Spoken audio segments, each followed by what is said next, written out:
We welcome those of you who just saw the Memphis Tigers defeat the Houston Cougars to enter the American Conference Championship game here in Blacksburg. First play of the day, Virginia Tech in Virginia. And it's a handoff to Stephen Peoples for the Virginia Tech Hokies for 9 yards. The 100th meeting for the Commonwealth Cup, Virginia Tech in Virginia. Here's what's at stake. A decade and a half of futility for the Virginia Cavaliers. Virginia Tech has won 14 straight. The last Cavalier victory over Virginia Tech in 2003. Here is Peoples. And he's got the first down. Adam Amin, Rod Gilmore, Quint Kesnick with you from Blacksburg, Virginia.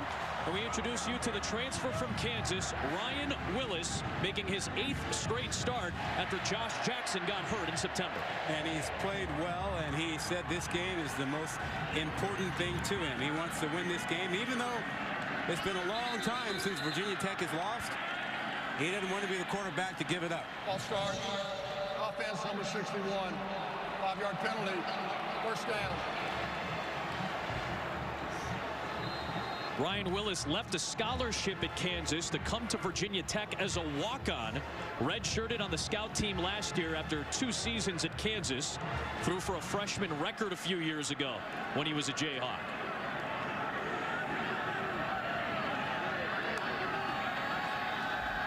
On 1st and 15, he connects. He's got Kuma. Eric Kuma did not play last week against Miami with an injury. He picks up 14 of the necessary 15 yards. You know, you mentioned Willis as a walk-on. He said during his campus tour, one of the seniors looked at him and said, "Don't ever lose to UVA." One of the first things he learned when he came on campus. And despite a 4-6 season for Virginia Tech so far, there was a buzz in the building before this game began. And the Hokies have moved the ball well into Virginia territory with another Peoples run. It begs the question.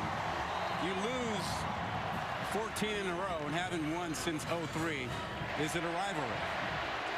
If you talk to some of the Virginia guys over the course of the week, and we certainly did, they'll tell you that they're ready for that streak to end.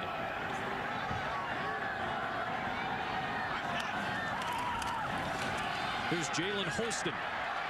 And he gets dragged down by Jordan Mack. Sort of feels like you have to be competitive so that both sides are into it. But you get the sense that Virginia Tech kind of views, you know, UVA as an irritant. Why do you guys keep talking about beating us when you haven't beaten us in 15 years?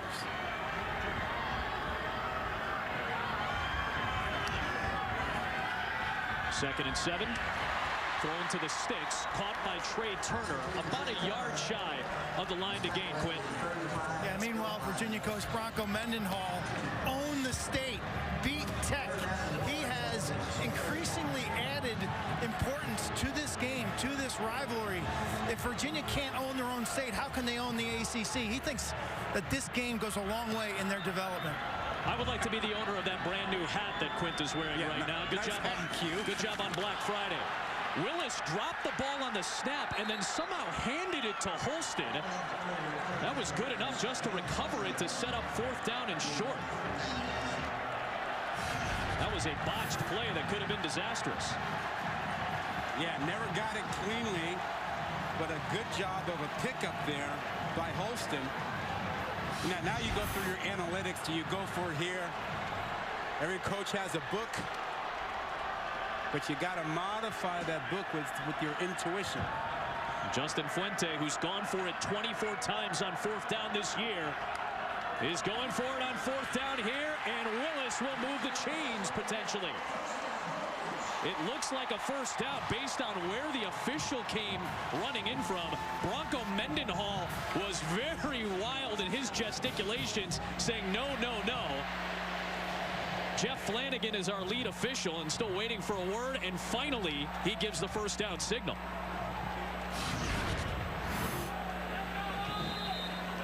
Yeah, that's easy. He's through there. Another first down on this opening series for Willis and the Hokies. Space for Peoples. And a good run on first down for the senior from Galax, Virginia. Well, and there's been nothing fancy about this opening drive. This is just physical, run it at him, and be the bigger, tougher guy right now. It's almost like there's this mentality from Virginia Tech saying, look, there's a reason we've beaten you, 14 straight. We're just physically superior.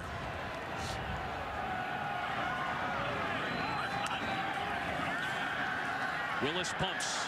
Willis throws towards the end zone, and it's broken up.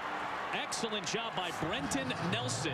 He had the coverage on Hezekiah Grimsley. Yeah, great job by Nelson. He was locked in single coverage in great position. No chance for that ball to get in there. Really, really good play by him. Grimsley almost kind of had to knock that ball away because Nelson had such great position on it. Yeah, well, he had the other hand so that Nelson couldn't turn around and make a pick.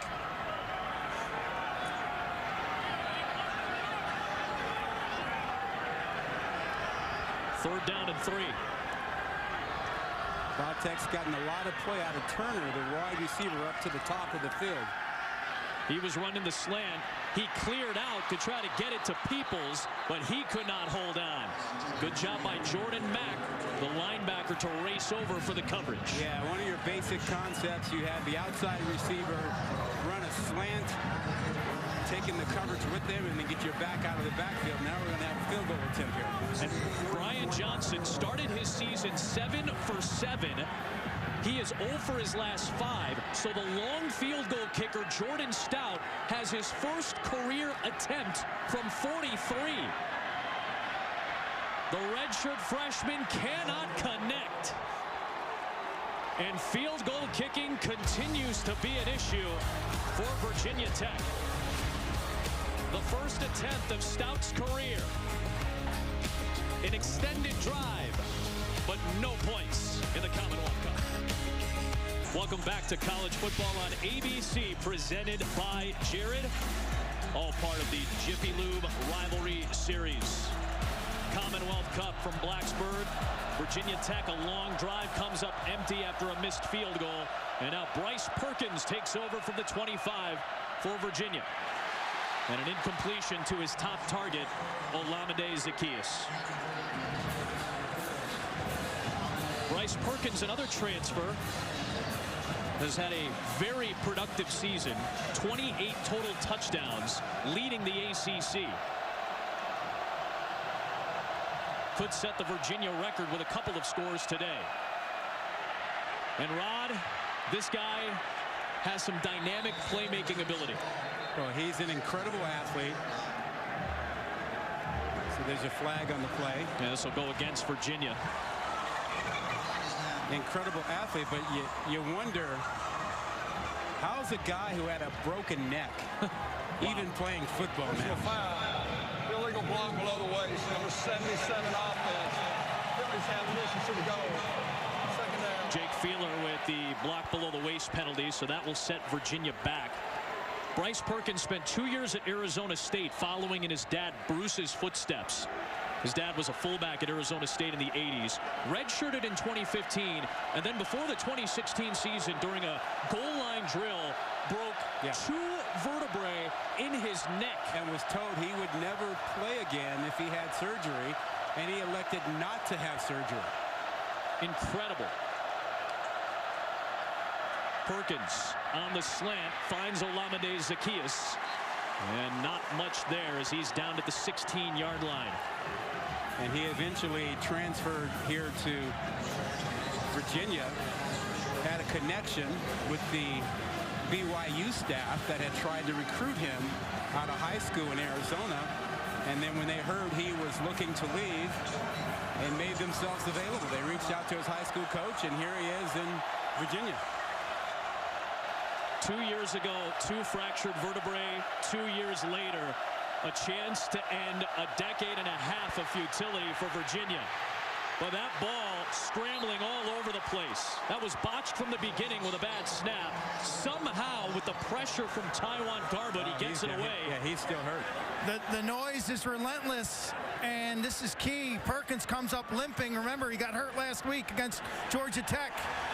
And now he practiced twice this week, Adam. Coach Mendenhall said he was back to 80%, but this is a huge development if Perkins can't walk without pain. And now they're shoving, and it's getting chippy early in this game here at Lane Stadium.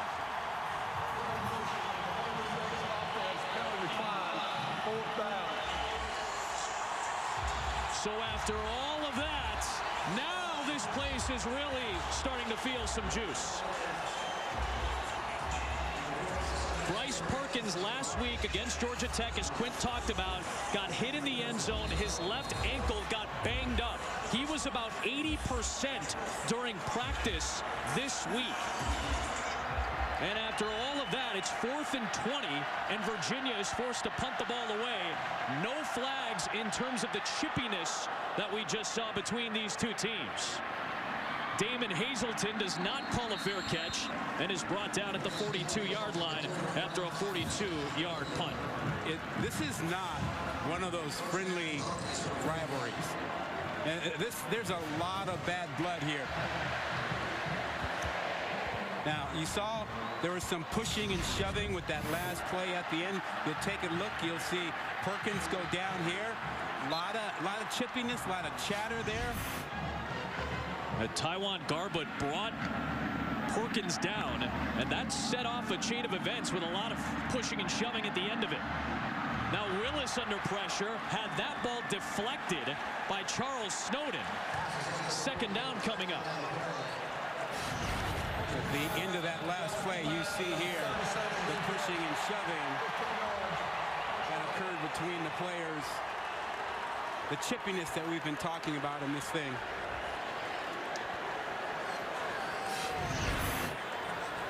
So now a roughing the passer penalty gets called against Virginia's defense. Here's the penalty.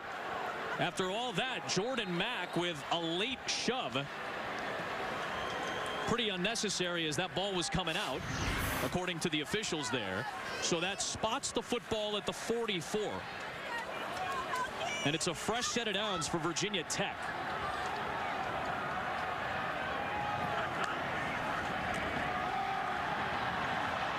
Stumbling and keeping the feet. Peoples. What a move by Peoples as Thornhill came in on a blitz. And Thornhill's a great player, great tackler. I think he's one of the 2 or 3 best players on the field, and Peoples made him miss.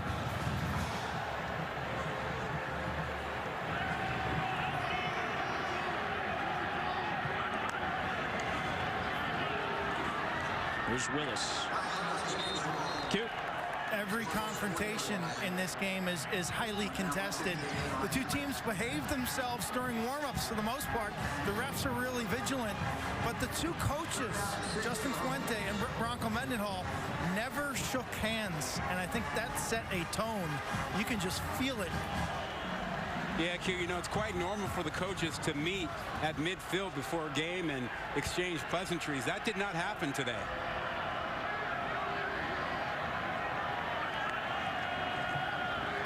Quick screen to Grimsley.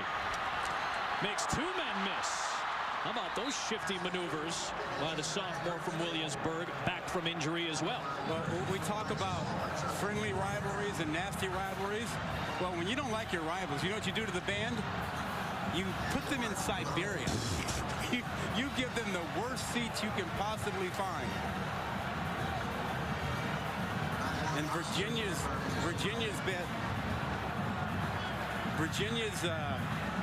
band is way up in the upper 3rd deck.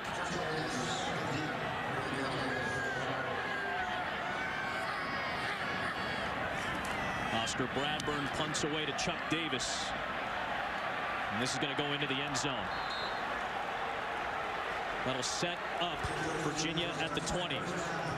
Yeah, Rod, when you really want to add insult to your rivalry, we've won 14 on our own. We're going to put your band up there.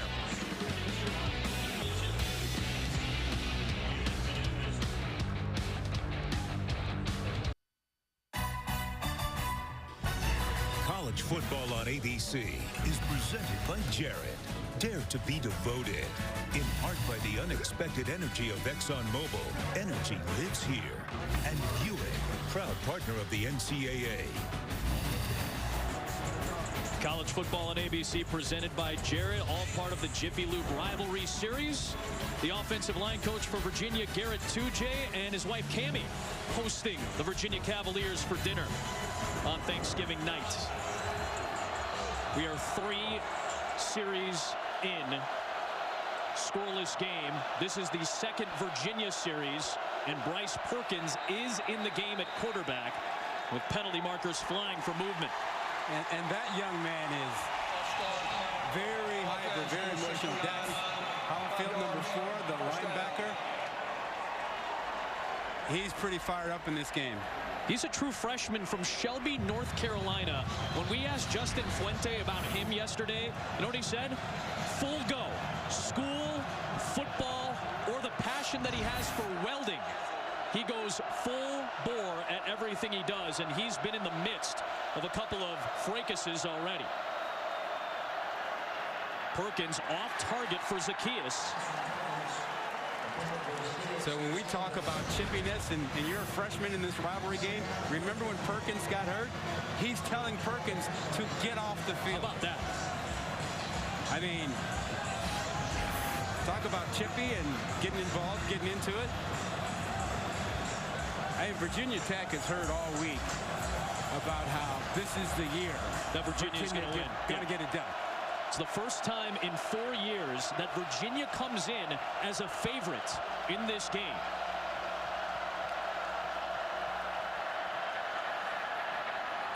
To the sideline. They go wide again with Jordan Ellis, their top running back, and he'll set up a more manageable 3rd and medium. Justin Fuente had a very pointed quote in our meeting yesterday. Yeah. He said, if they're gonna get us, they better get us this year. This is a Virginia Tech team that is not your typical team. They are not as good on defense as we've come to expect from them year in and year out. They struggled on offense, but they have not struggled in enthusiasm today. And you know what they say about these games, right? Take all the books, take all your stats and records, and throw them right out the window. 3rd down. Comeback route and a good break by Caleb Farley to knock that ball down, intended for Hassis Dubois. Yeah, you know, this is an offense that really believes in the short passing game, the quick game, and the quarterback run, so the defensive backs are overplaying the short game and a lot of man coverage, and I think that's the right approach. But Foster, defensive coordinator here at Virginia Tech, understands that, so the short game is going to be a challenge for Virginia today. They're going to have to take some shots middle of the field, down the field. Lester Coleman with the kick, nearly blocked. Hazelton with the fair catch. Each team a couple of trips and on ESPN Plus. You can start your free trial by downloading the ESPN app or visiting ESPNplus.com. Virginia Tech from the 29-yard line. On a 4-game losing streak for the first time since 1992. Ryan Willis stepping up, and a little bit too long for Grimsley. So hope you're enjoying your couches right now. We've had a lot of fun already. Adam Amin, Rod Gilmore, Quinn Keshnick with you. We told you what's at stake for Virginia. The streak obviously very important to them. But Virginia Tech still has a chance to keep the longest active NCAA recognized bowl streak alive. 25 straight years of bowl games for Virginia Tech, and a win today for them will give them another game against Marshall next week and a chance to get the 6-6 and keep the streak alive. A conditional game next week if they win today. How about the slippery moves of Deshaun McClease, who did not play the last 2 games because of injury. He picks up a solid run on 1st down. Yeah, just your basic inside zone run where he used his vision to find a lane to cut back inside. You know, this offensive line has started off pretty well against this Virginia defense. So just straight ahead stuff, nothing fancy really from Virginia Tech so far. I'm going to take some time to think about this, and it is enough for a 1st down to move the chains. A rivalry game. They might review this. Rolling on the field. It's a 1st down. That play is under review.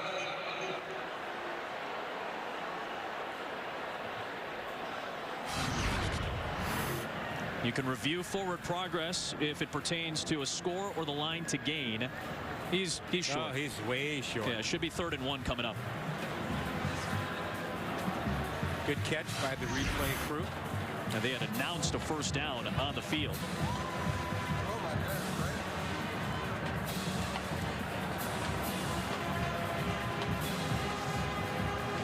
The last time the Cavaliers won this matchup, we mentioned it to you, 2003. Matt Schaub was the quarterback. That's how far back it's gone for Virginia to win this game. Matt Schaub, would you call him the best player in the history of Virginia football? I think you can make an argument for him. Probably make an argument for Sean Moore.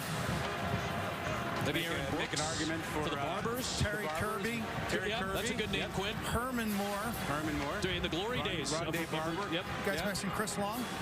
Oh, that's it. Now You know what? Chris Long. And somebody who's continued to be an ambassador for Virginia. See, it boils down to like 2 guys for Virginia Tech. Really? For you, it seemed like the way you would go. Yeah, for you it seemed like. For me, it's Bruce Smith and Michael Vick. For Quint, what did Quint say? I said Bruce Smith. You think Bruce Smith undoubtedly, huh? You guys can have it out if you want, man. I mean, who do you think? Between those two? Vic and Smith, who do you take? Who would win that? Bruce Smith. Bruce Smith. I tend to agree. Okay. Even with the elusiveness of Vic? Based on his NFL career, probably more so than his college career. But I think people of Adam's generation would go Michael Vick. Hey, man, no. Here's the thing, though. Here's the thing. I'm a Tecmo Bowl guy. The runner was short of the line of game. It'll be 3rd down at the 37.5-yard line.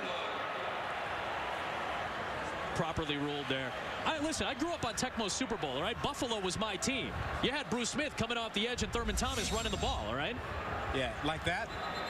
All right, I don't remember that necessarily. Yeah, I may or may not have seen that. Yeah, Bruce Smith wreaked havoc. I may or may not have seen that. You know, Vic and Smith were both top picks in the NFL draft. Yep, the only 2 number 1 picks in the history of Virginia Tech football. It'll be 3rd down and a short 2.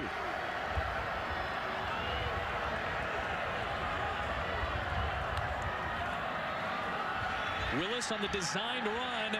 That second surge gets him the first down before he's brought down by Tim Harris. You know, he's not the guy that you would envision as your running quarterback, but he's a better athlete than you really expect him to be and think at 6'4", 223 with long strides. He's a tough guy. He senses things well enough to find that yardage, and he's got that experience having played at Kansas.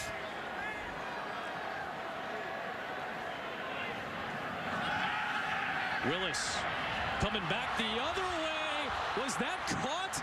Chris Cunningham off the deflection from Aaron Faumui. How about that for 6 yards?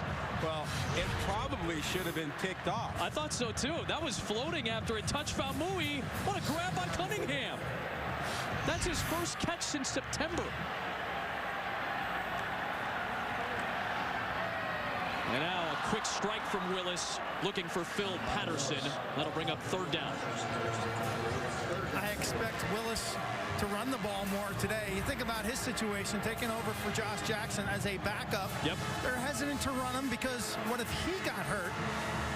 This is a kid who is capable of putting his shoulder down. And I think now that they're playing tournament football, you will see more running from Ryan Willis, although probably not in this 3rd medium. Right. Justin Fuente used that term playoff football. We're in playoff football now if you're Virginia Tech. Yeah. You got to win today to get a game next week. You got to win that to keep the streak alive. Willis bobbled by Grimsley, and it's incomplete. The line judge called it incomplete, and the man that you've pointed out was in the area defensively. That's Juan Thornhill. Yeah, he's a little bit frustrated. He missed a couple tackles early, but watch him fly over to this ball. And he's a really good athlete. Got that right hand in there to make sure that Grimsley couldn't hang on to it. Is that a ball you think Grimsley should catch? Oh, absolutely. Yeah. Hit him between the numbers. Yeah, it feels like that's one he typically comes down with.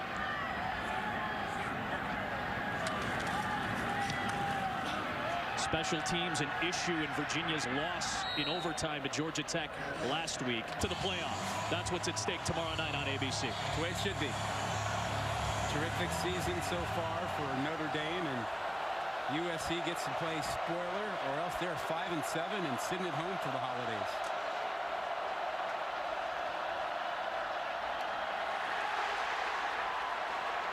There's the run from Perkins. A solid one for 5 as we check in for the first time with my man Kevin Negandhi. Adam, now let's take a look at the DirecTV More for your college football thing. Missouri's Drew Lock already has 2 touchdowns on the ground. Then the Emmanuel Hall there. Missouri all over Arkansas, 28-0. By the way, I'm going with the sack man, Bruce Smith. 22 sacks back in 1983. The best Hokie. Guys, back to you. Oh, wow. All right. Negandhi weighing in. I love it. You know why we love him. He's with us, man. There we go. I mean, you know. Good job there, Kevin. He's with you, for sure. There's Perkins again on that run. Slipping tackles and showing some of his ability. This is a guy who was part of a Power 5 group in Arizona State.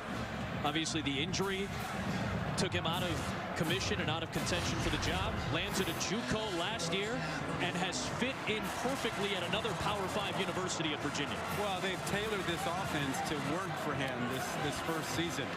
You know, it's about using his legs. It's about using his arm in the short passing game. Usually the only deep throws you get from him are off of press coverage with fade routes and the like. So until Virginia Tech forces him into something else, that's what you're going to get.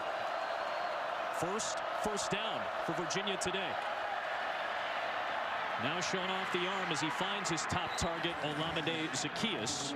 Picks up 7 yards. This may surprise a lot of people. The only 2 Power 5 quarterbacks in the country with 2,000 passing yards and 700 rushing yards. And we're talking about Kyler Murray as a potential Heisman winner and candidate. Exactly. And Perkins, if you were to add back the 200 yards approximately in sacks, as they do in the NFL, he'd be close to 1,000 yards rushing. And Virginia has never had a quarterback with a 1,000-yard passing year and a 1,000-yard rushing year in the same season. He could have that this season. Deep shot, wide open man. Tavares Kelly could not make the grab. Oh, the biggest moment in the true freshman season could have been right there. Oh, he is the freshman out of Miami. 5'8", 160 pounds. Had to wait on that ball because Perkins didn't want to miss him because he was so wide open. Oof. That would have been the first big play of the day, and now it's 3rd and 2. Ouch.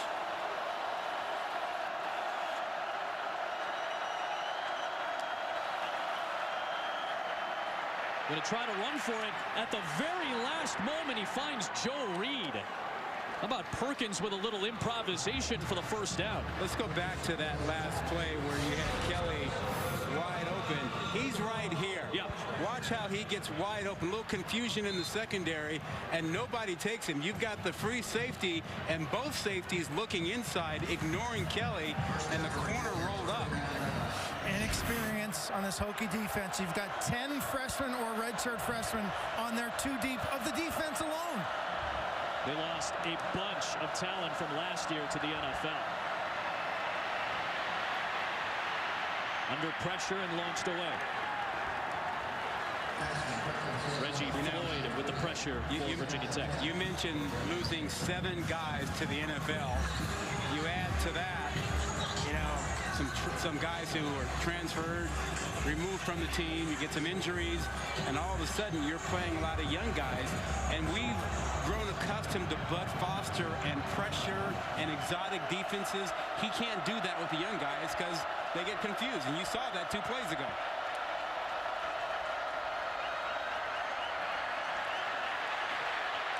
Great coverage downfield, this time by Tech, but Joe Reed gets loose, and he'll grab it very close to the sticks at the 49.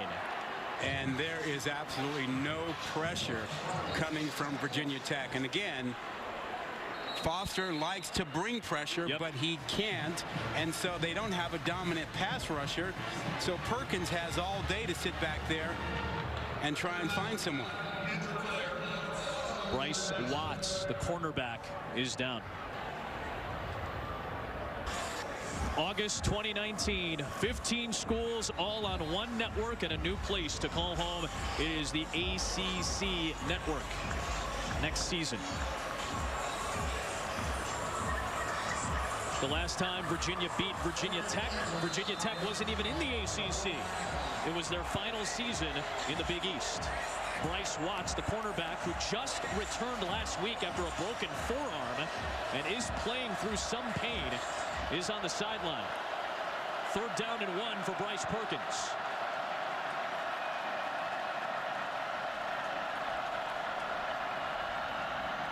We'll go with Ellis, their leading rusher, and he bangs his way to a 1st down, which should close out the opening quarter.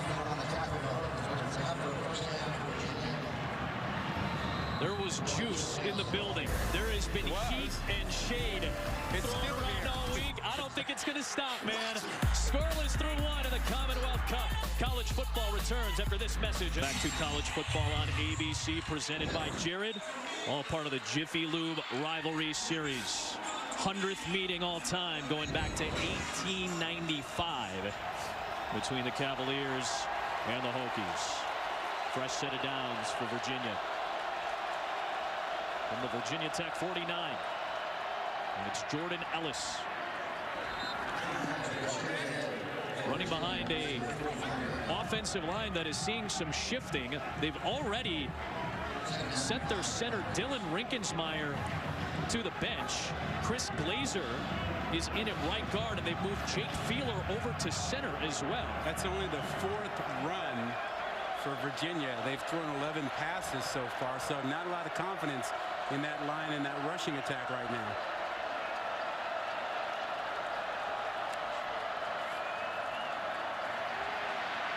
Here's some running. Perkins will set up 3rd down and short as we check in with Kevin in the studio. Come in scarf season with the chilly temperature. It feels like November ball in Blacksburg. You feel the quarterback draw here? It worked the last play. They'll run it with Ellis. He got wrapped up, but still kept surging. Rayshard Ashby, the inside linebacker, grabbed him. Let's see where he gets marked.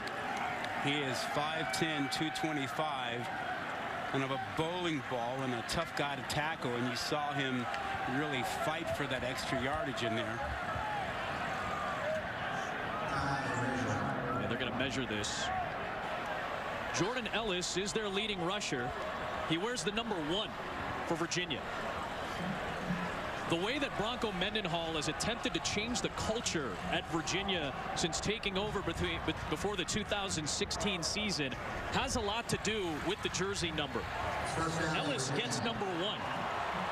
You have to get voted on by your teammates before the season begins for an order to select your jersey number. Yeah. And each of the last 3 years, Jordan Ellis's teammates have voted him as the hardest working player on the field. Therefore, he's gotten to choose the number first. The numbers are important to players, and not a whole lot of schools do this way. This earn your number. So I'm not sure it's going to catch on, but it leads to some really weird looking situations, like if you're a backup quarterback. Perkins. A lot of pressure being applied by Rayshard Ashby. The backup quarterbacks at Virginia, Brennan Armstrong wears number 98 because he was a freshman and one of the last guys to get come on campus. And when that's the case, you're not one of the early guys picking a number. This is like spring training baseball. Yeah. You know, numbers. I think guys pay a lot of money in the pros to keep a number. In every sport. There's Perkins again, still searching and maneuvering. What a job by Bryce Perkins to pick up the 1st down. You know, in recruiting numbers are important to a lot of guys. And some guys don't really care. You know, like when I was in school, you know, we recruited, you know, John Elway. Yeah, sure. And so Stanford. He wore number 11 in high school, and we had a defensive back, Rick Jervis, who wore number 11. And one day at practice in spring, you know, Jervis comes out with a different number. I'll finish the story after this. This will be the 14th play of this Virginia drive. A swing to Zacchaeus. Incomplete forward pass and a flag thrown for the far side. Offside. Defense number 46. 5-yard penalty.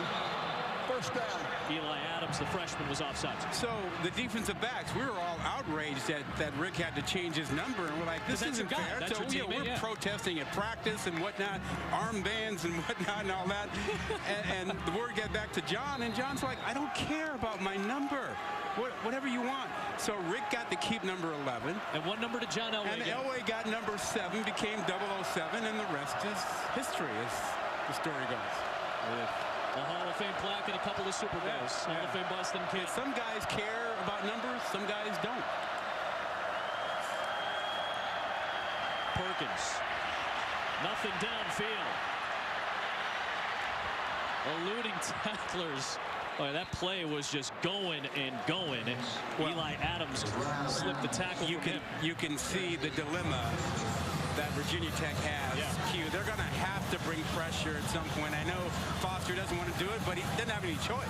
Yeah, but he's got to be careful when they bring it. And you need a bull rush up the middle, and your ends have to be careful to keep contained. And that time their secondary route did a great job. There was no separation. A white jersey was not open for Perkins.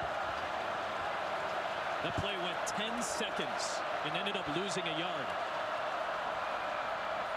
Ellis slipping through for the first down inside the 15.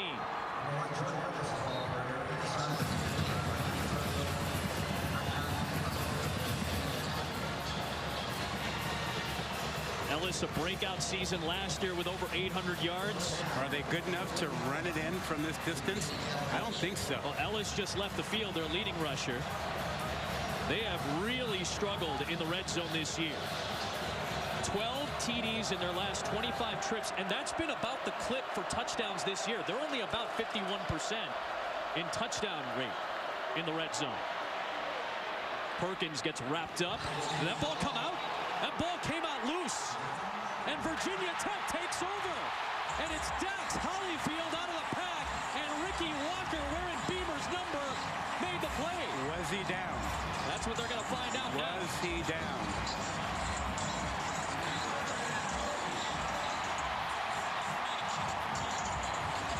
Now, you and I like the way officials handle this.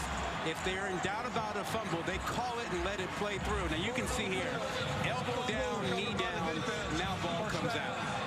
That's not a fumble. But I like the way the officials play this through, and they will leave it for the booth to figure it out. But left knee down, left elbow down. Before the ball started to move, yeah. Ball's now out. I think this will be overturned. Yes. It'll be up to the replay booth. Well, you need indisputable video evidence. They almost didn't get it stopped in time. We're waiting on the buzz down. Moving on the field with the fumble recovered by the defense. Play is under review. After a review, they stood with the call on the field. Now, to us, I think it's pretty definitive that his knee was down and his elbow was down. I can understand if you really want to slow it down and say the ball's moving before it goes down, but this is what replay is trying to avoid, slowing things down so much to where you find a modicum of movement in a ball, and now an egregious call stands on the field. That's horrible. They're just wrong on that one. And it's a subjective thing. Trey Turner breaking one loose for Virginia Tech, and he takes advantage of the takeaway and takes it all the way down inside the Virginia 45. 43 yards for big play Trey. Yeah, he's got great speed. He's a freshman, and this is just the jet sweep. They get him to the edge, and they have everyone else sealed inside, and he goes 43 yards. But Adam, you're right. That was an egregious call, and Bronco Mendenhall and everyone else on that Virginia sideline have a right to be upset about that. Bronco Mendenhall was talking with the lead official, Jeff Flanagan, for several seconds after that call was made. Good play there by Thornhill, stopping Peoples.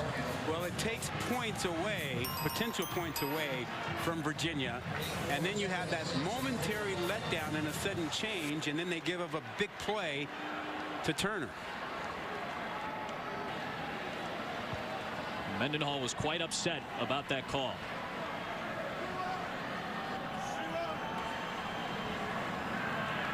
So Ryan Willis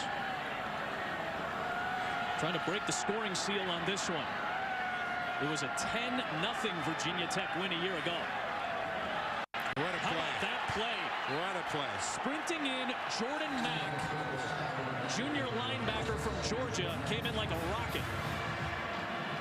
Yeah, he had a gap that was assigned to him. You see he comes flying through in a complete whiff on the block by Chung, number 61, who just didn't see him, wasn't quick enough to adjust to him. A linebacker position that has had a lot of turnover for Virginia this year. 3rd down and 9.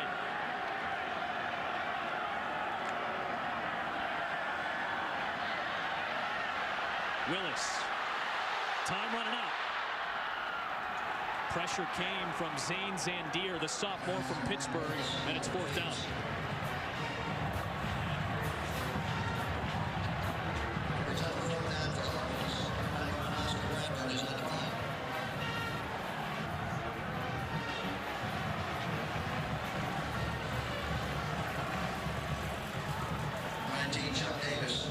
Good job by the Virginia defense after that sudden change and the big play.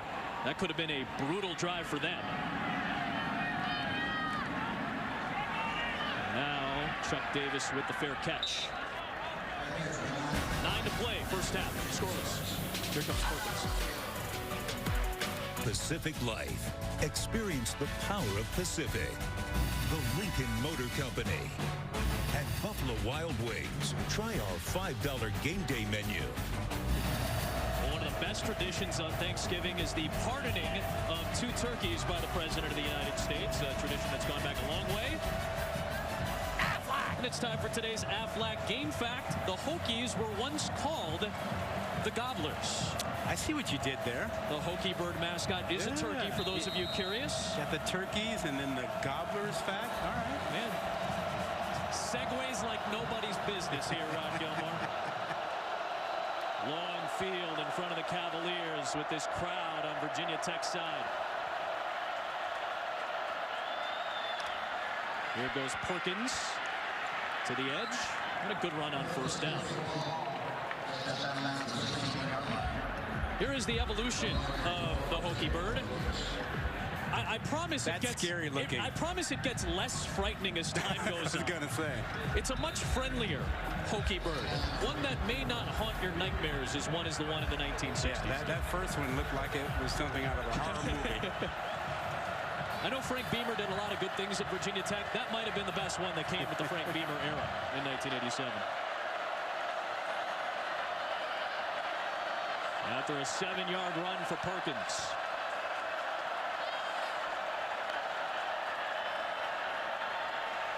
He's under pressure.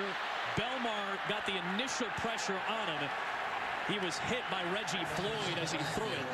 And it's 3rd down and 3.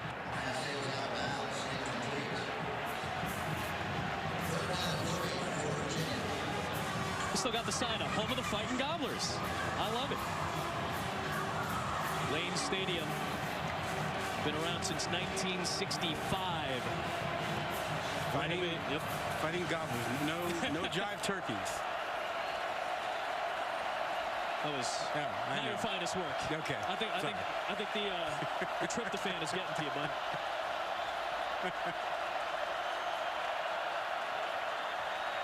Perkins looking for an alley. He got hit hard by Dax Hollyfield. And let's see where they mark Perkins here.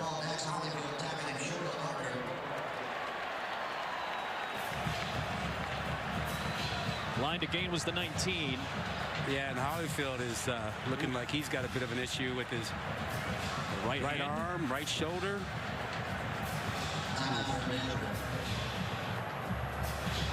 He's been impactful already in his first rivalry game, making his 4th consecutive start.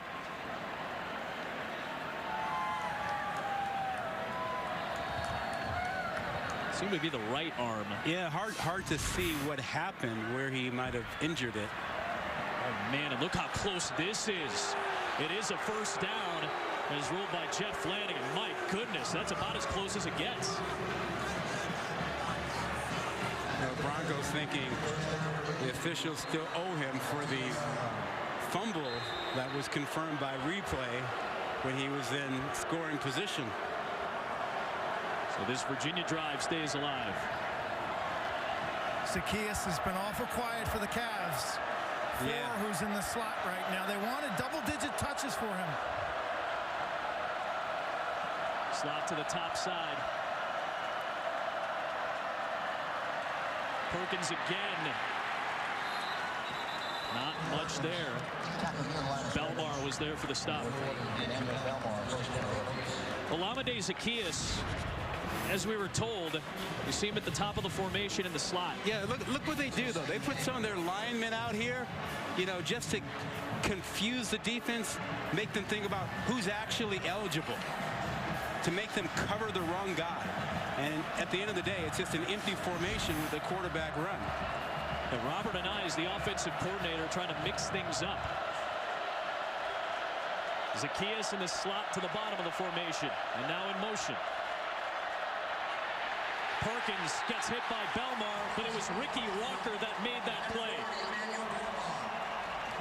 Walker with the penetration to set it up for Belmar. And Walker with the number 25. We're in Frank Beamer's number 25 today for the 3rd time in his career. Yeah, you see just the great quickness. He's able to blow right by Feeler and get into the backfield. And that number 25, as you said, Beamer's number. Beamer's presence is still huge here.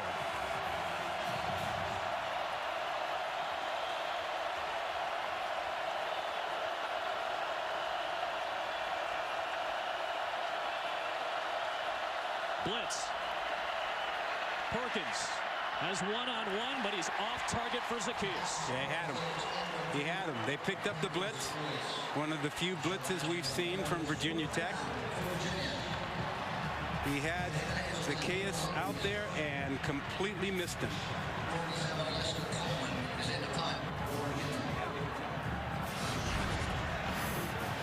Watch how wide open Zacchaeus is, and he just missed him.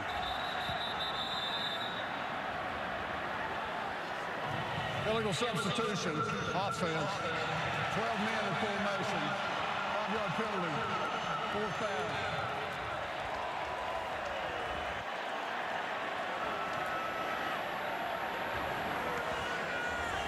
Now, this is where you got to be careful if you're Coleman, Virginia's punter. You need a good snap. He's got to catch it and get this kick off. It's loud here in this end zone, and you're cold coming off the bench. Temperatures in the low 30s.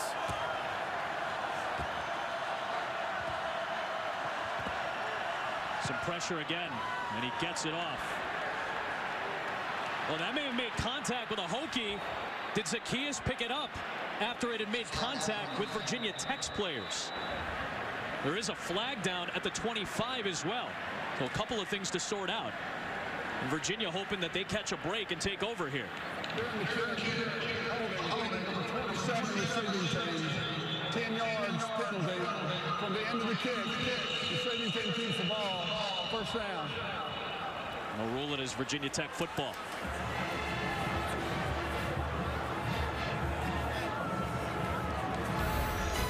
We'll step aside. It hits Zacchaeus, so it's down to there. Virginia Tech Hokies by awarding the best student section of the year. Go to ESPN.com/Taco Bell to see if your team made this week's rankings and to see how they can compete. The screen set up for Chris Cunningham, and he's got a first down. Did not have a catch since September. He's had 2 today. That one for 16. And if Snowden doesn't make that tackle, he was going to go a long way. He had linemen out in front of him. Snowden came over and made that tackle, but man, there was a lot of open space ahead of him.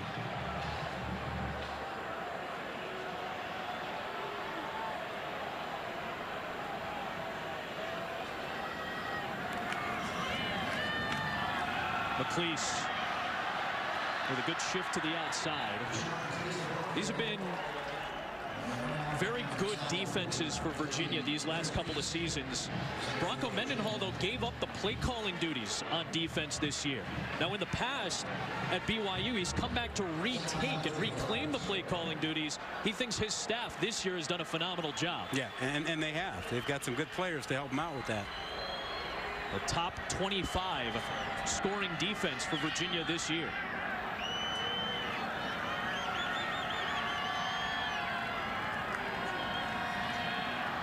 McLeese slips through a hole for a first down. Down to the 29-yard line. 11 more yards for Deshaun McLeese. They've had some success inside. You see them pull one of their linemen in front of McLeese, and it works really well. Just a little counterplay inside. Willis buying time through behind Grimsley, who made the adjustment. First down to the red zone.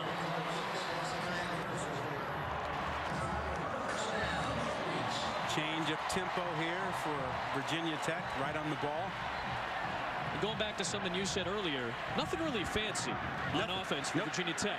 Nope.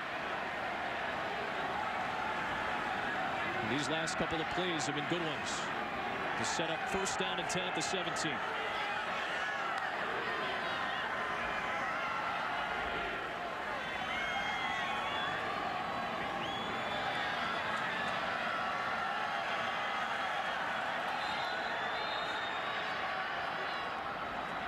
Timeout called here. Timeout. A lot of confusion. We're going to be curious to see what happens with USC depending on the result of this game tomorrow night. If they win, they get to bowl eligibility. Will Clay Helton have a job if they lose? And is Notre Dame guaranteed a playoff spot with a win tomorrow night on ABC? That's Thornhill, the leading tackler. He needs to be involved if they want to handle the rushing attack that already has 113 yards. 7 yards per carry so far for Virginia Tech. And McLeese on first down picks up about 3 or so.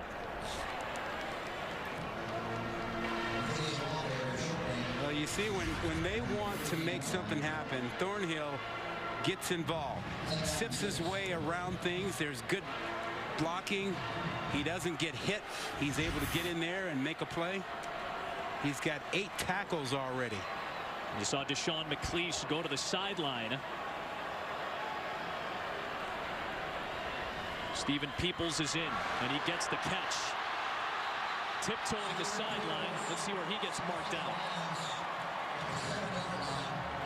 Good block out there by Chris Cunningham, which allowed that screen pass to Peoples to get going. Looked like he stepped out right near the sticks, and it is a first down inside the 10 for Virginia Tech. Best drive of the game for Virginia Tech.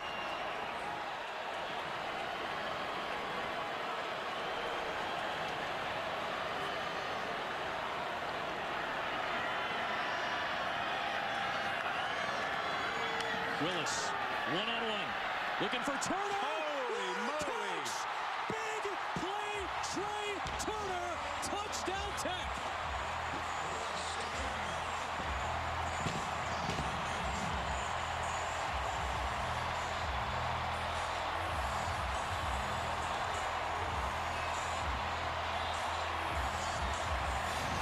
Put a hashtag on it, and you'll see it on SportsCenter tonight. Yeah, look at them, little combat, hand-to-hand combat. He only had one free hand, the right hand, and he makes the catch over Hall. Wow. Going to see some highlights all night long. Ryan Willis, the quarterback, told us yesterday he gave Trey Turner the nickname Big Play Trey after his big game against Miami last week. That might... place is buzzing again after a ridiculous play by Trey Turner. The one-handed grab to get the scoring going in the Commonwealth Cup. Do you know how good that was? I mean, wow. Wow. Joe Reed with the touchback to send Virginia to the 25. You got cold weather. You got a defensive back, one-arm pin. You're fighting for position here, and you got to get up, overhaul anyway, and you get this one-handed. I mean, the degree of difficulty on that with everything going on around here, yeah, you got to write the dance right now.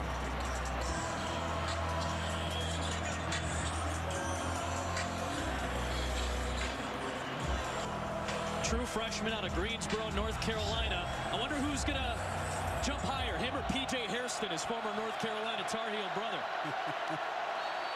Well, let's see if Virginia can answer. Perkins under pressure and somehow finds Evan Butts.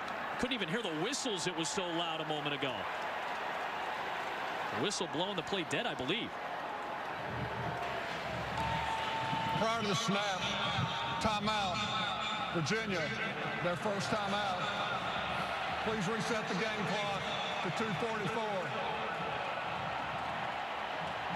This is one of the great atmospheres in college football. And for a couple of moments tonight, the energy level and the noise have kind of overtaken this entire area, Q. I know you can feel it when you're down on the sidelines. Oh, and it's not a completely full house either, but it feels like it. No, you'd never guess that this Virginia Tech team's a 4-win team by the way these fans have supported them today. And you get the feeling that the thing Virginia's fighting right now is we're Virginia, you're Virginia Tech. And these fans have been the 12th man. They've been overwhelming. Hey, Q, they care about that streak. They won another bowl game. They won another game next week against Marshall. They only get that if they beat Virginia today.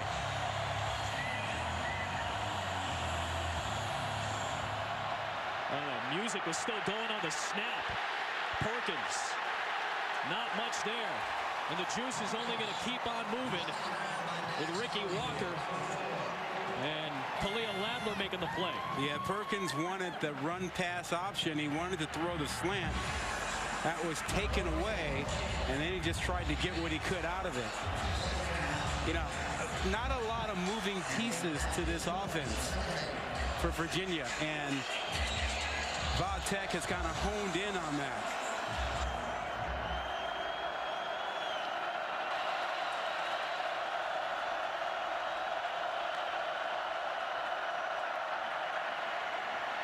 Perkins, nothing downfield. Yeah.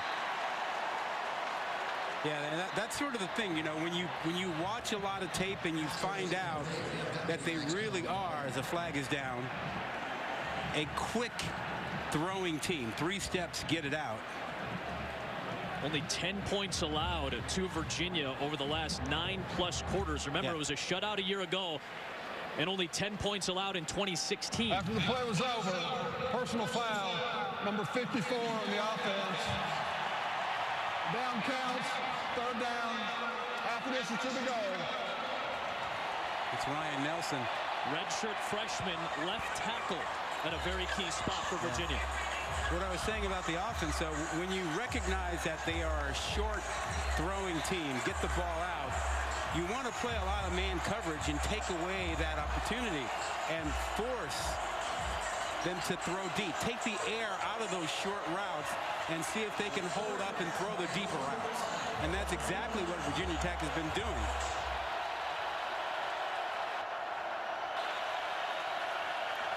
Third down at 22.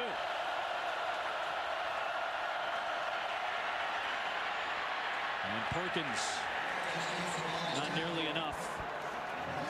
Dax Hollifield getting to the sideline again.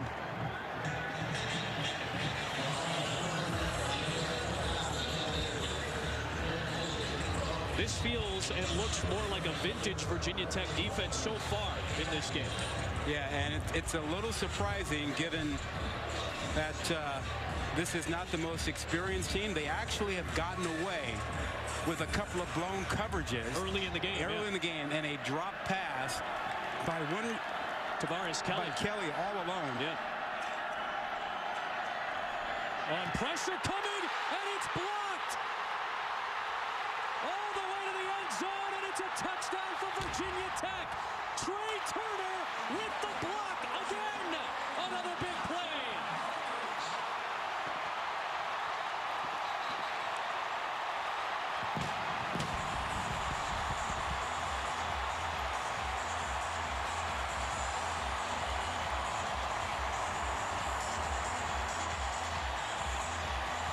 In his first Commonwealth Cup game, the true freshman has delivered back-to-back monster plays for Virginia Tech.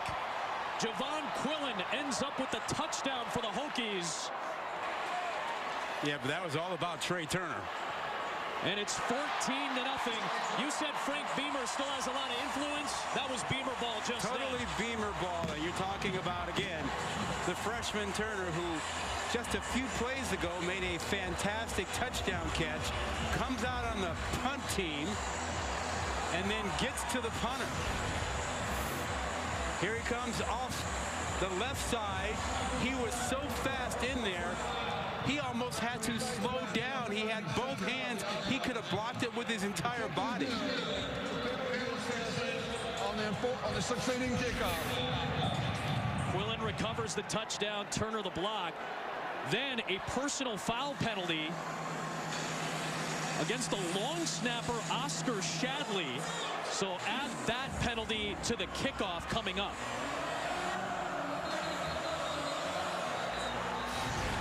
Just take a look at where Turner comes from on that left side, and he is just completely ignored. Untouched. Untouched all the way through. That is a blown assignment. That is something that Virginia has to correct on the sideline, because he just lined up in the gap and nobody put a hand on him. He ran completely free to the punter. That should never happen.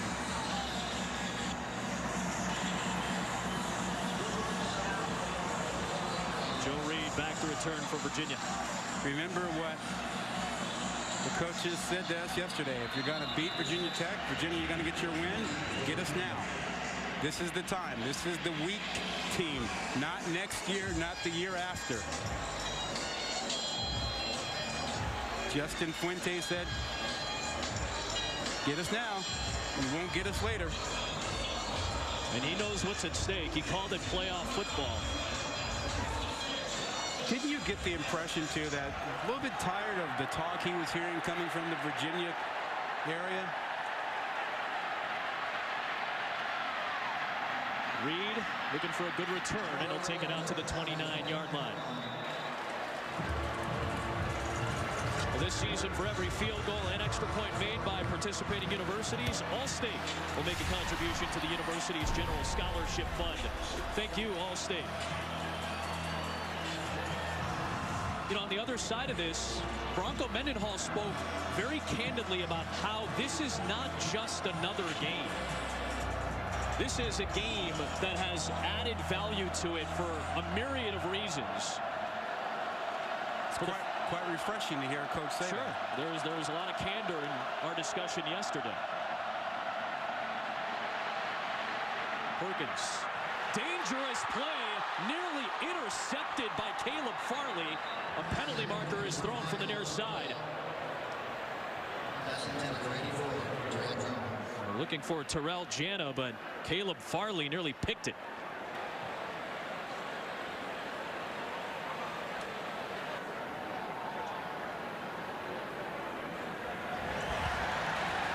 Ineligible man.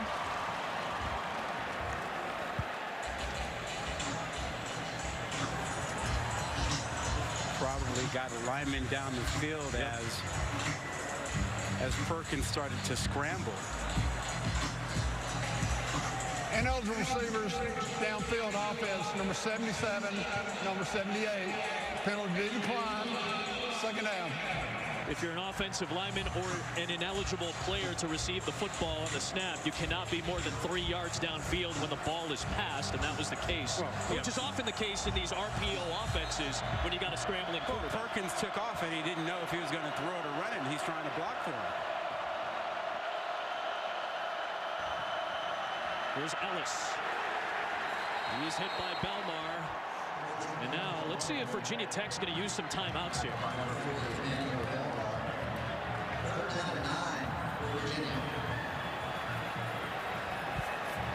Third down coming up. I thought maybe Justin Fuente might want a timeout. Yep. Yep. He was a step behind you.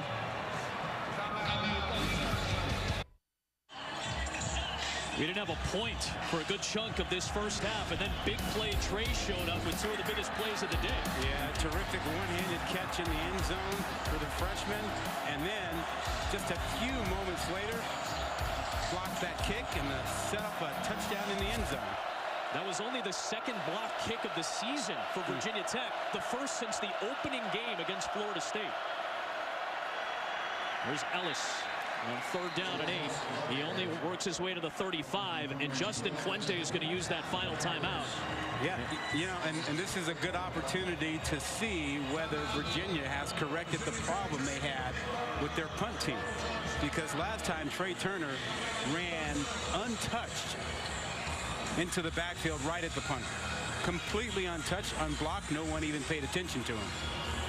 Bronco Mendenhall now back-to-back weeks has seen his team play poorly in the special teams. And guys, big picture, you know, Bronco ramping this rivalry up this year, I think sort of put the pressure on the Cavaliers when all the pressure should have been on the Hokies to carry their streak. And all of a sudden, Virginia now almost kind of playing with a burden, like, hey, we poked at our big rival, and look at what they got themselves into. Bronco Mendenhall said you have to own the state, and to do that you have to win the rivalry game. You have to generate interest, you have to generate revenue, you have to generate a sense of pride. And with all of that weighing on Virginia, along with the 14-year Virginia Tech win streak, it's been a shaky start in some aspects of this game for the Cavaliers. That's a great punt by Lester Coleman to pin Virginia Tech inside the 20. Out of bounds at the 18-yard line. First down for the Hokies from there. Getting ready for week 12 of the NFL season, and Sunday NFL Countdown tomorrow gets it going at 10 a.m. on ESPN. Viking safety Harrison Smith goes one-on-one with Darren Woodson. And now a special message of hope by Cam Newton inspired a family. And then, of course, Monday Night Football, Texans and Titans. Houston red hot right now with Deshaun Watson at quarterback. Monday Night Football coming up 8:15 Eastern on ESPN, and coverage begins with Monday Night Countdown at 6. And Joe, Jason, Booger, and Lisa on the call. No timeouts for Virginia Tech. They've had field goal issues since early October, so we'll see what happens if they make their way to field goal range. We'll start with a Holston run. You know, you wonder if it starts to seep into Virginia's head. We can't beat these guys. You know, how big is halftime coming up then for them? Well, and considering that they haven't had much success moving the ball offensively, 14 points seems like an awful lot. So at halftime, they've got to really come up with a little bit of a tweak, I think, offensively, because they haven't really been able to do anything other than the quarterback run game and the short passing game, which is going nowhere. And I'm curious about this call here, too. Bronco Mendenhall just took a timeout with second down coming up. That is interesting to me. So that tells me that Bronco's hoping for a stop, and maybe he's going to use another timeout here. Yeah. Now this is a dangerous proposition, stopping the clock for Virginia Tech. If they somehow move the ball downfield now, you're giving them extra time. I think he's assuming that Virginia Tech is content to go in at halftime, you know, with a 14-point lead here, and we'll simply try and run the ball and not try to take any chances. Virginia will get the ball to start the second half. Another run. Peace makes the stop on Holston. The third leading tackler, Chris Peace. And now Bronco, now he shakes his head, goes, you know what, no. Again, Virginia Tech's out of timeout, so they can't stop the clock. He's saving that timeout for the 3rd down. He might want to simply get a stop here if he can and force a punt and see if he can get something done in the punt game. I think that's what he's thinking. If he gets the stop here, he'll use that last timeout. Virginia Tech can take the clock down to about 20 seconds or so.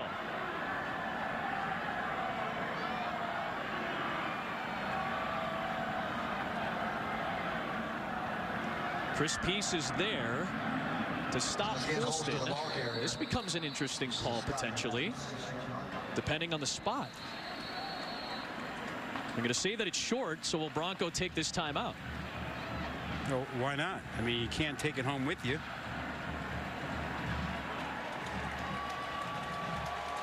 Timeout. Virginia. Yep. 3rd. Final choice. Looks like Virginia is going to use the timeout. I don't know why they didn't call it sooner, though. They lost a few seconds there. Yeah, now all of a sudden there were guys, including their quarterback Bryce Perkins and their running back Jordan Ellis. They were all headed to the locker room. They thought this half was over. They have actually put time back on the clock. The clock is set to 17 seconds. Of course, we've got the Capital One halftime report coming up. Kevin Nagandi, Jonathan Vilma, Mac Brown, all coming up for you to break down Black Friday and the big contest tonight between Oklahoma and West Virginia. Ooh, you know what? Kyler Murray, he is having a season, man. He is really playing some football. And I know there are a lot of Heisman voters who kind of already committed, but I'm one of those voters that waits until the end of the season. And I think a lot of voters who are waiting are going, not so fast. Let's see how this plays out, you know, the next couple of weeks before a decision is made between the top 3 candidates or so. A lot of people had already penciled in Tua Tagovailoa as their Heisman winner. Yeah. Kyler Murray, Gardner Minshew, maybe Will Greer. How about Murray and Greer tonight? Hold on. We got a couple of good shows with these guys. They did put the time back on the clock when Bronco Mendenhall used the timeout. That's a muffed punt. Chuck Davis muffed it, and Virginia Tech has it with 8 seconds left. More special teams miscues by the Cavaliers. Well, you know, you can try and distract the return guy, and in that instance you had Virginia Tech players yelling at him, but that's all right. That's standard. You get that all the time. You practice that. But you cannot drop that one.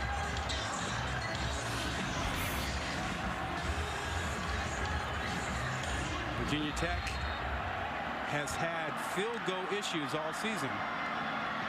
Quick throw, Willis, it's picked off, intercepted by Tim Harris. It's a foot race, no time left, and Willis saves the touchdown. Oh my goodness, what a close to the first half. And it wasn't just a sprint by Willis. He had an official in his way. He knocked him out of the way. Watch him come over to the sideline and save a touchdown. He comes way over to make this play, but he didn't have an easy time getting there. Oh my goodness. Watch him from this angle. He's got an official in his way. Get out of my way. He took out the center judge, Sean Garrity. That is the defensive play of the game. The guys in the studio take over after this message. Presented by Jared, all part of the Jiffy Lube Rivalry Series. You're watching the ACC on ABC.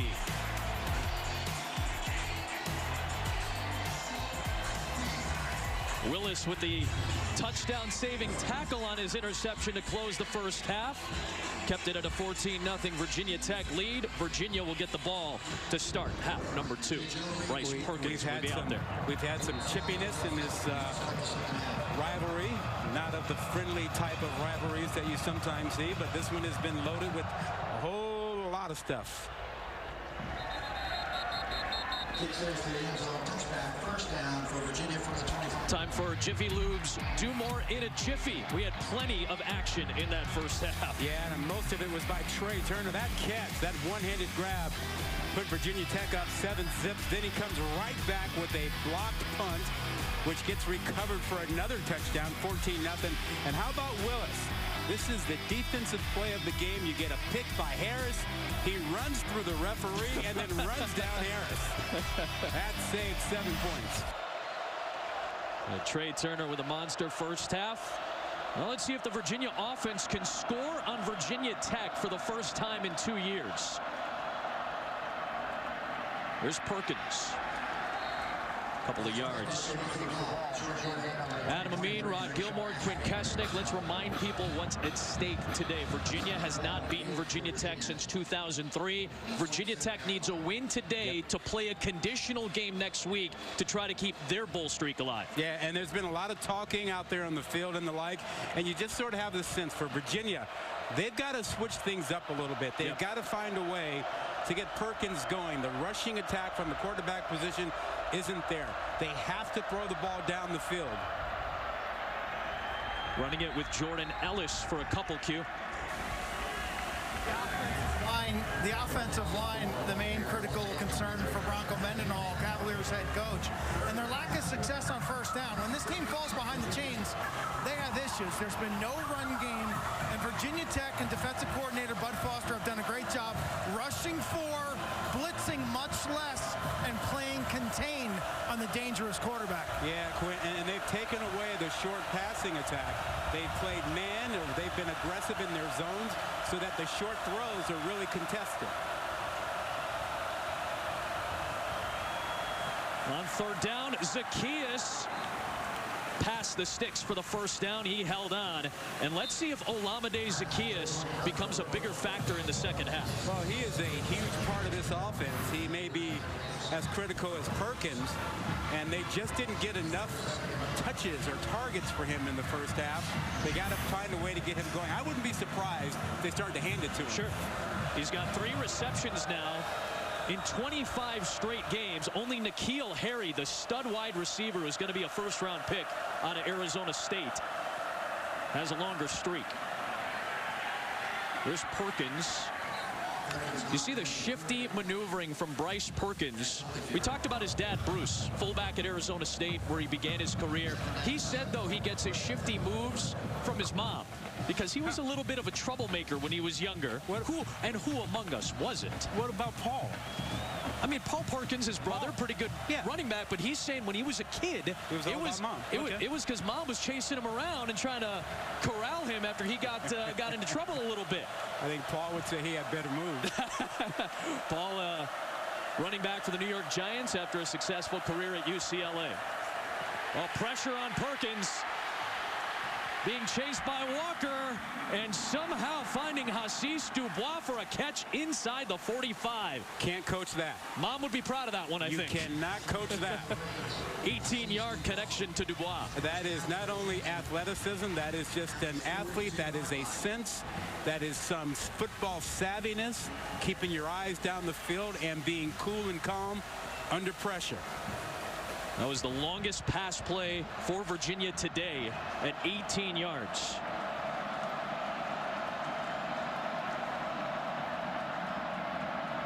Hand off to Ellis.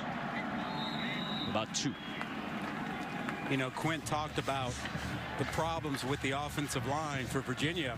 Part of the problem is Ricky Walker, 25. Disruptive. He's been a problem inside, and a lot of teams have had problems with him. They haven't been able to handle him inside and couldn't run inside.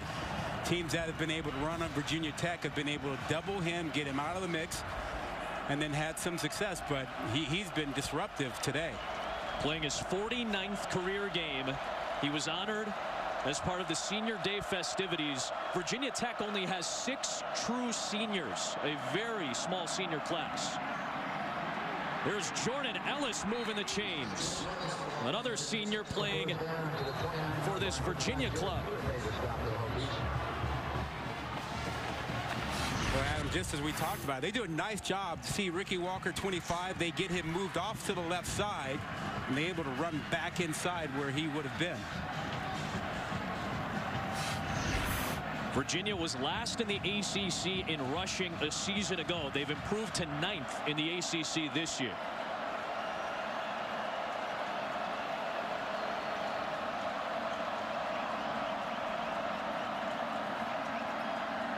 Perkins taking a shot for Joe Reed. Did he hold that in with one hand? Yes, he did. Touchdown, Virginia. Their first points against Tech in 2 years, and Joe Reed connects with Perkins. Well, that's the answer adjustment we've been talking about. Virginia Tech has been sitting on the short routes. They've been jumping everything. And this time, Joe Reed is able to get deep, get behind his man. He gets behind Watts and makes a one-handed catch as Watts was holding on to him. Look at that. He's got the left arm so that he couldn't use it. A Virginia fan favorite. Back to college football on ABC, presented by Jared, all part of the Jiffy Lube Rivalry Series.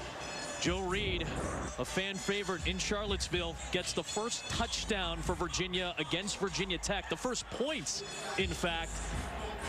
A second shy of 104 straight. Wow, that is incredible. That is a long time to go with the fat 0. They lost 52-10 in 2016, shut out 10-0 last year. And Reed made one impressive play to get Virginia on the board. Well, Adam, we've been talking about this all night, how Virginia Tech has been jumping on these short routes. Watch Watts here. He sees a little out route. He jumps on it. Double move. Reed is on his way, and then you see Watts holding on to him.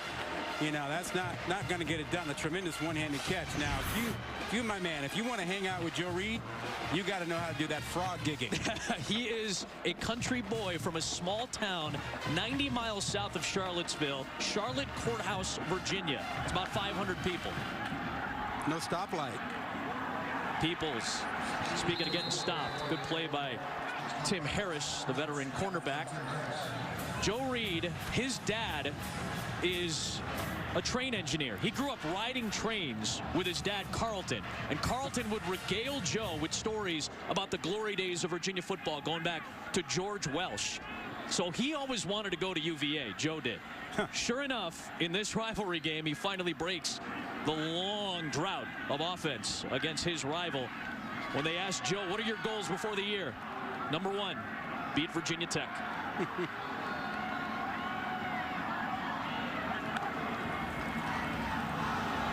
Here is Peoples with a spin and a good run. Thornhill brings him down right near the sticks, Q.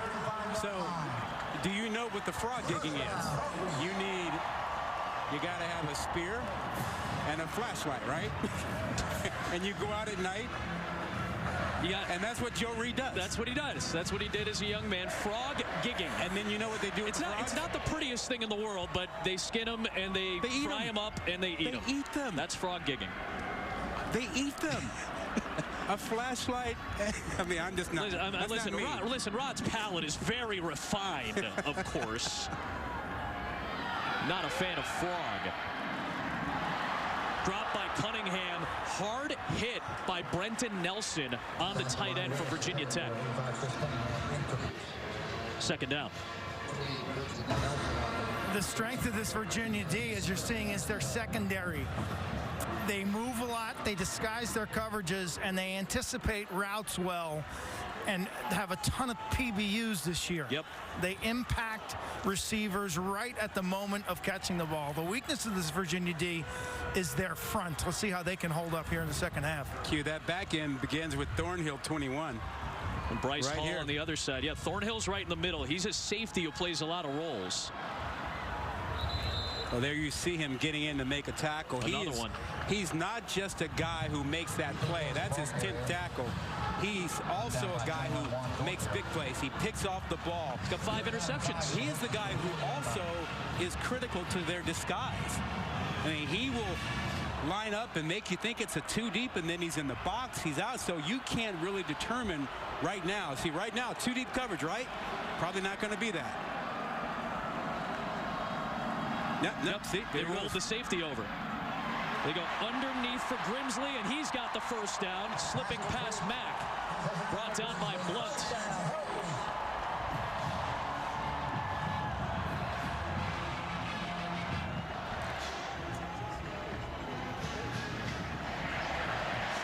Ryan Willis's parents made the trip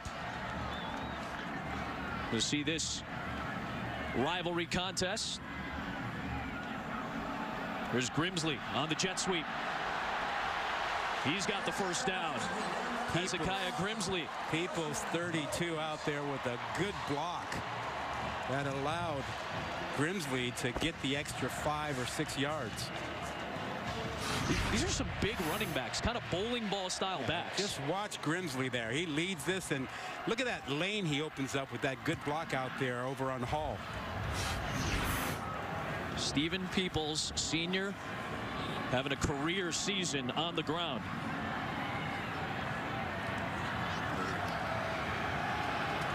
Willis, end zone.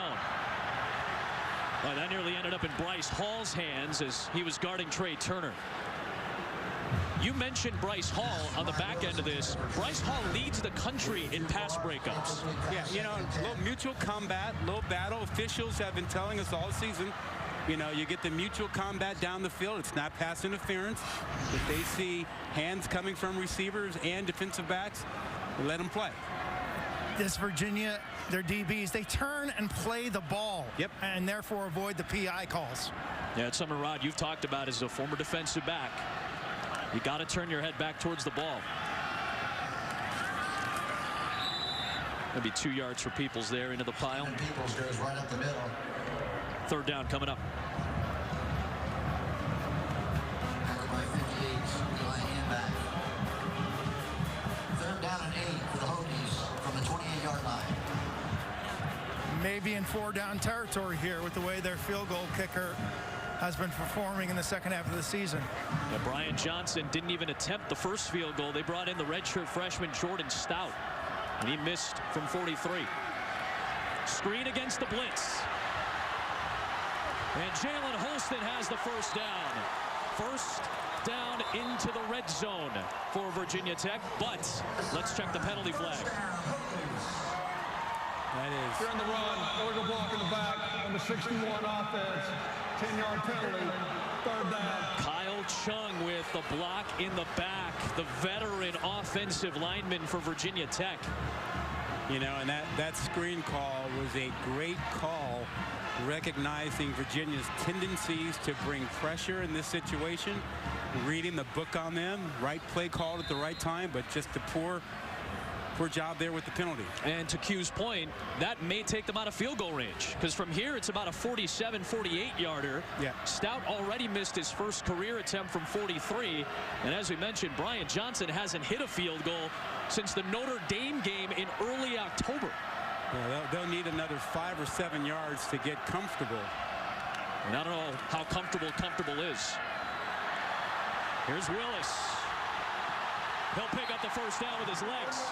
He is really much faster and a better runner than most people, you know, really knew about him. I mean, what people forget is that when he was at Kansas, he got beat up. They lost games. He got hit a lot. He just didn't get back to being himself and confidence until he got out here at Virginia Tech. He's the last college athlete in a family full of athletes. That starts with his parents, Steve and Lois, who are in attendance tonight.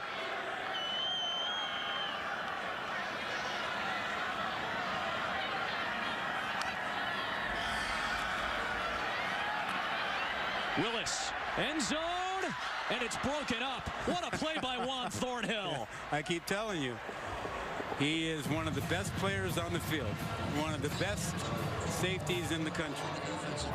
You've seen him get near the box and make tackles. He has 10 of them on the night. And then you see him down the field here. There's no crime in getting beat as a defensive back, but can you recover and make a play? And he just showed you he could do that. Juan Thornhill may be the most athletic Virginia Cavalier. This guy has got some videos on YouTube of him dunking. Oh, yeah. Yeah. Dude gets up. Wow, what a tackle by Eli Handback. Just ripped Holston down. 3-year starter there. 37th career game for Handback. Just sheds Eugene Chung. That is textbook. You see the way he got his hands underneath the pads of the lineman, and then when he saw the play, got rid of him and made the tackle. Textbook. He's been a rock for this D-line.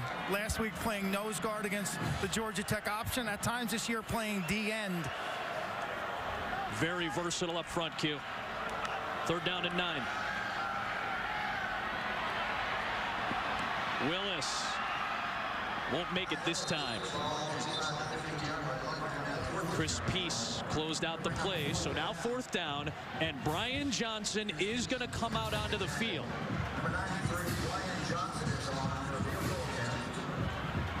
Big shoes to fill for Brian Johnson, replacing the all-time leading scorer Joey Slye.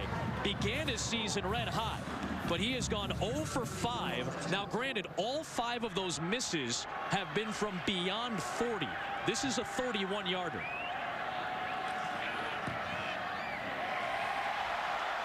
And maybe that gives Brian Johnson a little bit of confidence. Football presented by Jared on ABC is brought to you by Nissan. Innovation that excites. And Jiffy Lube. You can do more in a jiffy. Thanksgiving and football, kind of go together. It's kind of fun for me, selfishly, and my girls, because that's what they equate Thanksgiving with, is being around the team, being around the players, and for us, some guys haven't had those types of meals and those types of things, and I don't know, it's always fun and memorable that those two things go hand in hand. Nothing like Thanksgiving weekend, partner, and we are so very blessed to get to bring you some college football here from Blacksburg on this Black Friday. Hope if you had the chance to enjoy it with your friends and family, some food this weekend and some football. Hope you got a chance to. We could not be more pleased to be here with you, Rod, Quinn, our entire production crew led by our producer Mandy Cohen, our director Anthony DeMarco, and the fine women and men that have taken time away from their families to be with us and to be with you. So enjoy the weekend, everybody. It's going to be a fun Saturday of college football tomorrow. There's some pretty big games at stake this weekend. It's going to be enjoyable with the leftovers.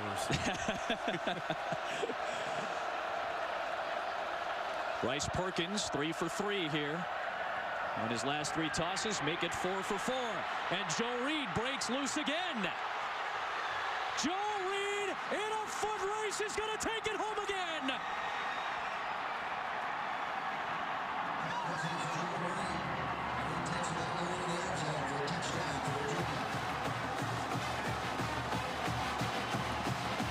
And in the flash of 13 seconds, Virginia's right back in it. Yeah, this is just a run pass option. You make a quick throw out. Diablo misses the tackle there, and then you have a second missed tackle and a bad angle.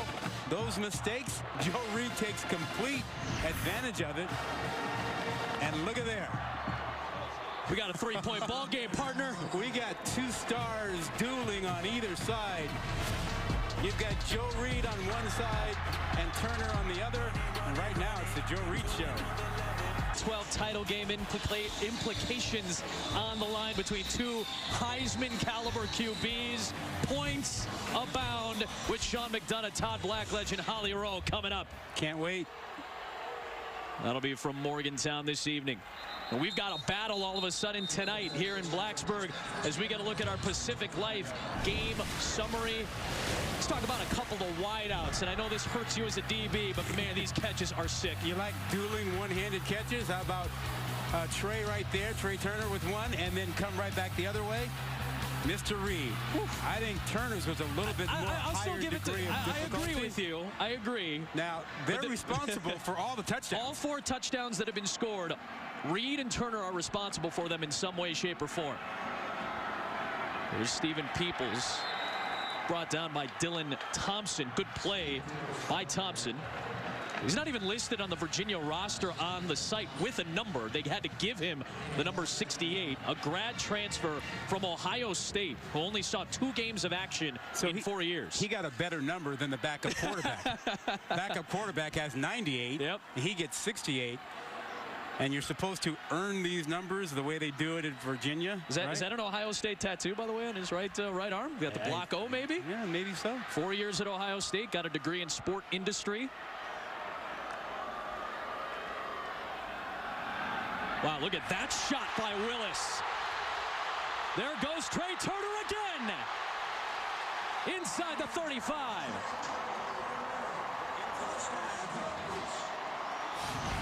44 yards. Here it is, run pass option. Fake the run inside, get the backer up, throw the slant right behind it. It's Trey Turner again, and have yourself a day, young man. Have yourself a day. Peoples burrows ahead. Trey Turner didn't even get to play the second half of his senior year of high school. Think about that. Your last year, you're getting ready for college. You want to be ready, be sharp. Didn't even get to play the second half of the season with a shoulder injury. All of a sudden comes up huge last week against Miami after they dressed just 8 scholarship, actually just 8 wide receivers, not even scholarship wide receivers. Just 8 receivers dressed last week. Willis to the edge. It'll set up third down and short.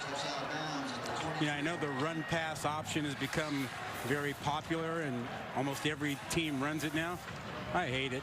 I just hate it. As a defensive guy, I would imagine it strains your defense a little bit more than you're used to. All the rules and everything are being changed for the benefit of more offense at the NFL level and at the collegiate level. So that's what we're getting, all right? So more offense, more offense. It's harder to play defense. I think that's a fair assessment. We're starting to see it in the NFL now. How about that Monday night game we just saw? 50+ from both the Rams and Chiefs. Another keep by Willis. And Ryan Willis sets up first down and goal for Virginia Tech. Who knew?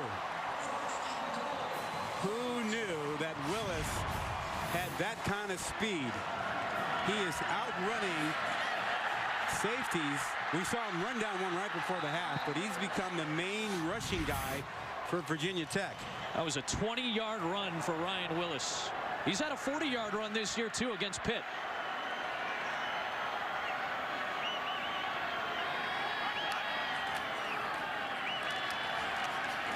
Up the gut, and Juan Thornhill coming up to make the stop on Peoples, Q. I thought when Justin Fuente yesterday in our meetings looked at us and said, you know, Willis is a better runner than people give him credit for. I thought that was kind of a tell, as if to say, you may see him run the ball more tomorrow on Friday. And we have. Yep. So far, he's run it 7 times for 47 yards. Second down and goal. Willis stacked up. Tommy Christ there to make the stop. Tommy Christ, the redshirt freshman, whose older brother Matt was honored on senior day as an offensive lineman for Virginia Tech. How about that family rivalry? Yes, but did they speak to each other this week? I mean, if the rivalry is real, you don't talk during the week, right? I mean, that's got to be a rule. Teammates have got to be on top of you about that. There's Matt on the other side, the redshirt junior. Brother Love goes by the wayside this week.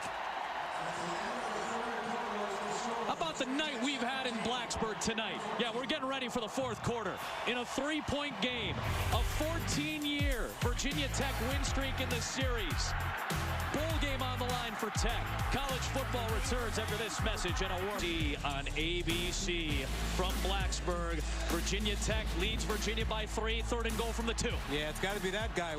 Peoples is out. He is the guy that should have the ball. McLeese gets the carry to the edge. Into the end zone. Touchdown, Virginia Tech. They brought McLeese in specifically for that.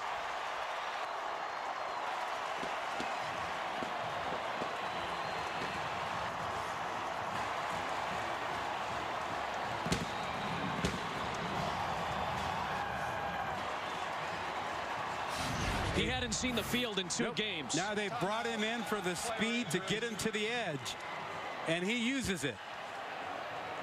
You know, and they got to the line sort of in a hurry. They came out and got lined up. I'm not sure that Virginia even recognized that Peoples wasn't in and that McLeese was in. Hadn't seen the game in 2 weeks due to injury. Comes back today and has the touchdown. Virginia did have to take Brenton Nelson, their safety, off the field after that play. And Johnson adds the extra point to put Virginia Tech up by 2 scores. 10-point game. Let's take a look at today's player spotlight, brought to you by Wrangler. If you've missed it so far, Trey Turner and Joe Reed, opposing wide receivers with dueling one-handed catches for touchdowns. And Trey Turner, don't forget, had that block punt that was recovered for a score. And Joe Reed had the 75-yard catch and run off an RPO. And these guys may not be done yet. They may have to duel the rest of the way here before we have a winner. There is Reed. And it is now your serve, Mr. Reed. Yep. After McLeese puts Virginia Tech up.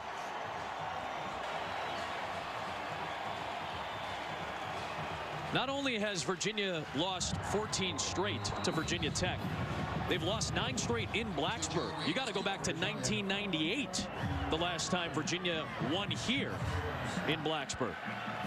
Well, until you win, it's not a real rivalry, at least in my book. You can't go 15 years and keep calling it a rivalry until you win. Let's go to a Temple Tough Owl. American Conference Championship against UCF next weekend on ABC. Back to you guys. Yeah, it's a rematch of a wacky, ridiculous conference title game last year. Remember, Justin Fuente was the head coach at Memphis before taking the job at Virginia Tech. Perkins on the keep with a lot of room. And a good run into Virginia Tech territory for Bryce Perkins. 28 yards. Zone read. He pulled the ball just as he should have. As he found that his back. Ellis was tackled back there, kept it. And again, you watch him run. He is such a smooth runner. You don't realize how fast Perkins is moving.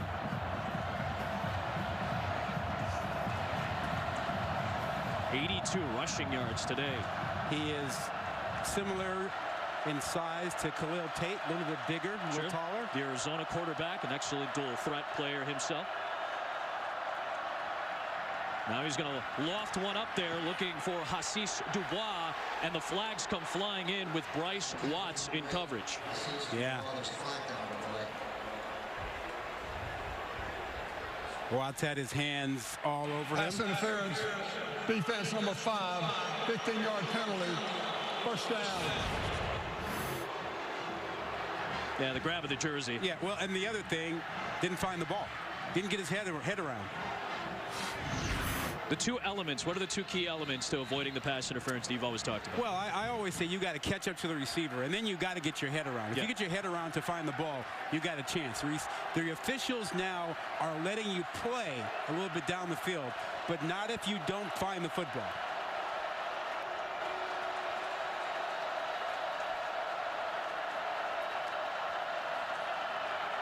Little trickery from Virginia, and Tavares Kelly cuts it up the field. Flags come flying in as Ricky Walker put the hit on the smaller Kelly. We'll check the flag. Here on the run, illegal block in the back, number 8, offense. 10-yard penalty. First down. Hassis Dubois got called for the block in the back for Virginia. See the hit at the end of this play, too. I'm standing yards from it, and it was clearly helmet to helmet. Walker, 25 in maroon, and that was a vicious hit. I mean, full speed, a big man, and this Virginia sideline all over the officials right now asking for targeting. Ricky Walker is 300 pounds. Tavares Kelly is my size, 5'6", 160. They did not call that. The booth has the ability to call it. You can create a targeting penalty from the booth if the booth feels that it was targeting. Is the ruling against Ricky Walker because the back carrying the ball, Kelly, is not a defenseless player. He's a runner. There has to be forcible contact with the crown of the helmet against a runner. There was no indication of forcible contact with the crown of the helmet there. So Ricky Walker stays in this game. The block and the back penalty is enforced, so it's first down and 19 back at the 40-yard line. Perkins slips the pressure, throws for Zacchaeus. There is a penalty marker with Watson coverage.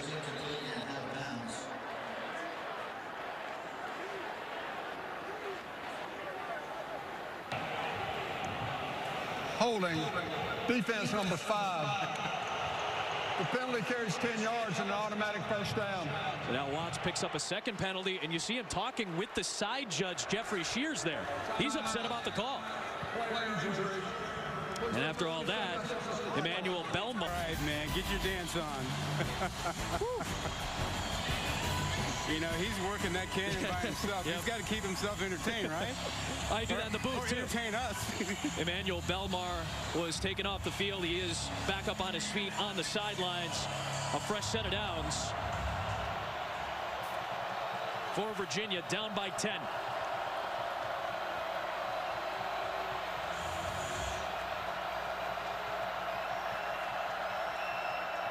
Perkins designed run.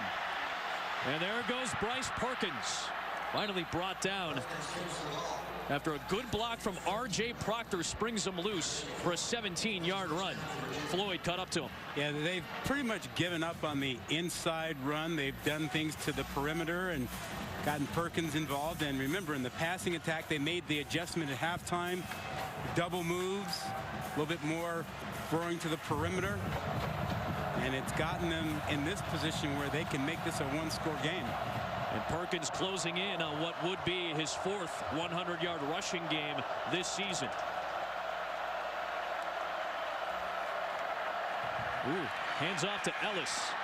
And Jordan Ellis with the cutback for the touchdown. It looked like a bit of a messy handoff, but Ellis keeps it clean to the end zone. Well, Evan Butts, the tight end, was out there on the perimeter giving him a block and stayed with it. And a good job by Ellis reading it. He just, look at it. He's with Butts. He's like, oh, he's got him to the outside. I can get back in. Nicely done. Every rushing touchdown this year for Virginia, all 18 of them have come from either Perkins or Ellis. They are the majority of this rushing attack. And this rushing attack has turned it back into a 3-point game. Virginia won't go away. Nope. Let's take a look at our college football playoff rankings brought to us by Capital One. What sticks out, Rodney? Tonight, West Virginia. And then UCF earlier today in the war on I-4 in Tampa with a 17-3 lead over on ESPN. By the way, hope Mackenzie Milton is okay. That was an absolutely gruesome leg injury that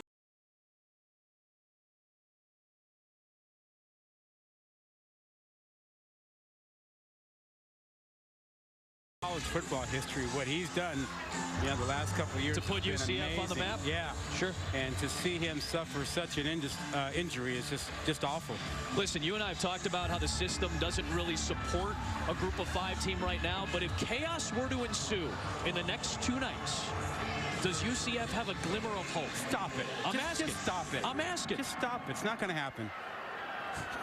All right, Kevin, I think his answer is pretty clear. 28-9. Ouch. Good update, Kevin. That's tough for the Oregon Ducks. How about their season? That looked like that was going to be a route to the Pac-12 championship game after that win over Washington, but it's the Huskies and Cougars playing tonight for a spot as the North Division champs in the Pac-12. The winner of that game plays Utah in the Pac-12 title game. We had all defense in the first half. Yep. It's been all offense in the second half. Yep. 5 total possessions, 5 scores, 4 touchdowns, 1 field goal. Things have taken an interesting turn, to say the least, here in Blacksburg. Flipping the script, huh? We were scoreless for about a quarter and a half in this game. There's McLeese again. How did he slip out of that pack? He gets the first down to the 35-yard line. How about that spin move? You know, running backs are taught early, spin on contact. Not everyone does it, but McCleason does it there and comes away with just a nice little spin move to make sure he gets off of that would-be tackle by Mack. This rivalry means a lot to Deshaun McClease. He's from Chesapeake, Virginia, out of a really good high school program in Oscar Smith, born in Norfolk. That ball deflected, I believe, at the line of scrimmage by Charles Snowden, and that fluttered incomplete. Second down. You know, we've had 2 serious quarterback injuries today with Herbert and Milton. You know, this new system, this RPO stuff, you puts put your QBs in danger, more right? at risk. Sure. They get more hits. They get knocked around a lot more. It's the way the game goes. They aren't protected the same way they used to be protected. Speaking of running quarterback, here's Willis. And Jordan Mack was the first guy into the backfield. Forward progress gets stopped after a gain of about a yard, and they'll credit Tommy Christ with that. There was a time you would not let your quarterback take as many hits. Yeah. Virginia Tech is on their second quarterback. Josh Jackson is out for the year. That broken leg. And Willis is being run an awful lot tonight. And this is their desperate situation. You know, they win tonight, they get Marshall next week, they get a chance to go to a bowl game. So I get it. Rod, there is no tomorrow. I get it. I understand. Willis under pressure, dumps it off. There goes McClease again. Won't make the line to gain, and it brings up 4th down. At some point, though, Q, there is no tomorrow. You win this game, you lose your quarterback. There is a tomorrow. There's a tomorrow against Marshall without a quarterback, and then there's a bowl game. Now, we don't want that to happen. It's unlikely to happen. I'm just saying, you know, the trend in college football is to expose your quarterback, and we see more quarterbacks banged up. We see more quarterbacks transfer. We got 2 quarterbacks starting tonight who both transferred from their original schools. Davis backpedaling inside the 10-yard line, and he'll work it out to about the 15. Well, Rod and Q, you guys broke down exactly what's at stake for Virginia Tech. They need to win tonight to get a conditional game next week, and then they need to win that for bowl eligibility. Here's what's at stake for Virginia. 14 years of futility against their rival. You got to go back to when Matt Schaub was the quarterback for Virginia on November the 29th, 2003. Schaub threw for 358 and 2 touchdowns. Virginia trailed 14-7 at halftime, and they stormed back in the second half for a 35-21 win. It's been 5,473 days since Virginia hoisted the Commonwealth Cup.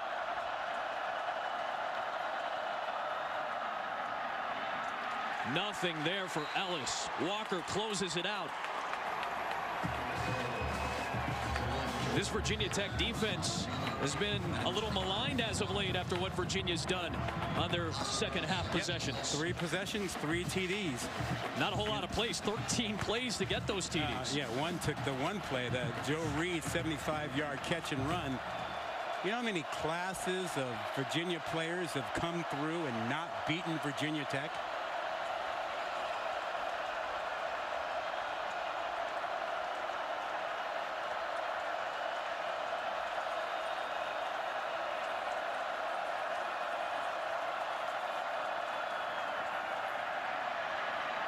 Deep shot. Olamide Zaccheaus pulls it in. First big play of the day for a player that Bronco Mendenhall calls the catalyst of this offense. Well, it's a mismatch. They got him matched up against Diablo, and that is just something they'll take all day. A 36-yarder, and we talked about this earlier. The passing attack had to go down the field. Virginia Tech was jumping everything short, overplaying it with man. They got a matchup, a mismatch with the safety against Zaccheaus, and he took complete advantage of it. Perkins behind some very good blocking. I know you felt earlier that Zacchaeus had to get more touches in this game, and getting him lined up on a safety is a good way to do it. Now you get him back involved. He's a guy that they use on the jet sweep. We've not seen that used in a while for him. He's the all-time leading pass catcher in Virginia history. He's got 238 career grabs. He broke Billy McMullen's long-standing record. Most catches in Virginia history a season ago for Zacchaeus with 85. Closing in on breaking his own mark this year. Perkins with plenty of time, and he connects with Terrell Jana. Great job by Tech, trying to come with some pressure, adjusting things, but a better job by Virginia in picking it up. And Perkins was kind of settled back there with a cup of coffee waiting to find a receiver at that point. The boundary blitz, which is really a staple of Bud Foster's arsenal, picked up well by the running back. Maybe Coach Foster now is going to turn up the heat as all of a sudden Virginia's throwing the ball down the field more. Good point, Q. We're on the edge of field goal range. Perkins inside the 30, brought down by Khalil Ladler.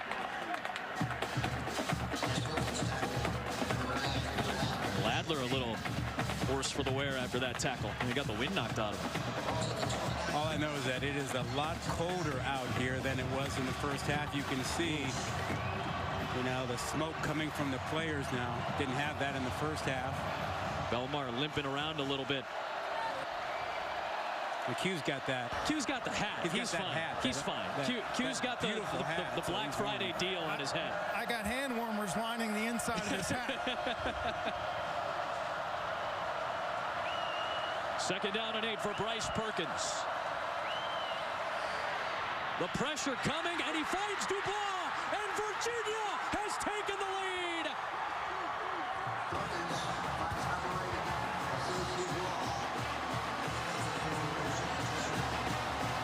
29 yards, and Virginia has taken the lead on Virginia Tech. When's the last time you heard that? You want to be a quarterback? You better have some toughness. Watch Perkins hang in here, take that shot in the back, and then Dubois beating the single coverage. Touchdown. Bryce Perkins in the second half. 7 for 7, over 200 yards and 3 touchdowns. He finds Hassis Dubois. The Cavaliers have the lead in the Commonwealth Cup. You want to question this kid's toughness? He's battled back from a broken neck. They've got a lead. Can the Cavaliers close it out? Still way too much time to determine that for now. Still 7 minutes to play in just a 4-point game. Buckle up. A lot at stake for both of these teams. And after being shut out in the first half, the Cavaliers offense has come to life. 4 possessions, 4 touchdowns. Reed with the great one-handed grab. Come back. How about a catch and run for 75? Make a couple of people miss. And then you got Ellis behind a good block by Butts getting into the end zone and come right back with Dubois on that perfectly thrown ball, standing in against the pressure Perkins did. 28 points in the second half.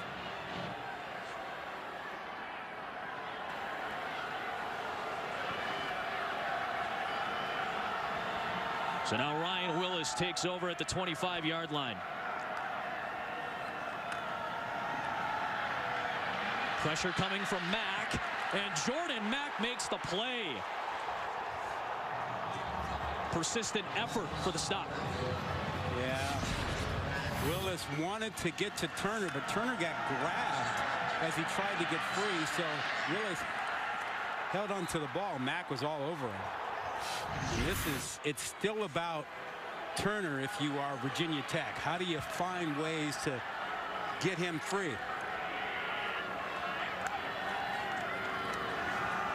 Hand off to Peoples. And he gets dragged down by Snowden. That'll set up 3rd down and long, but a penalty marker is thrown from the near side of the field. flag is down on the play.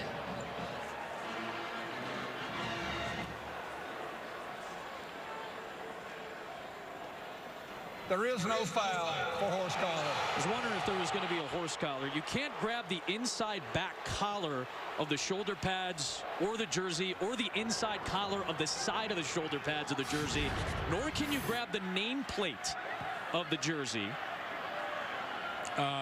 You know, and the nameplate was just implemented. Well, that was implemented in 2017, before last year. Well, and you cannot immediately pull the runner down. I think there's a ground. There's grounds potentially for horse collar there. You think he got that one? I think you're absolutely right. A lot of people know it as just the shoulder pads, but the jersey and the nameplate are part of that in the rule book. He got that. I think there's a case there. Either way, it's 3rd down and 14. Willis, pocket collapsing, ball is out. Virginia Tech recovers it, I believe. Charles Snowden jarred that ball loose, and it looked like Silas Janzi rescued the ball for Virginia Tech.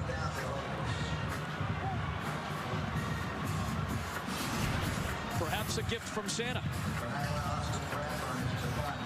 Watch this. Good awareness, though. Good hustle by Virginia Tech.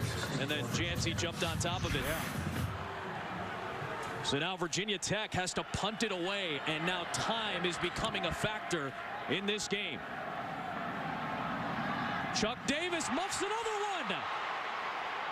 Who's going to have it at the bottom of this scrum at the 32-yard line? It is Virginia ball. That's the second time that Davis has raised the blood pressure of Virginia fans. Snowden with a drive closing play. 15 years. Don't let it slip away. Oh, man. You got a chance.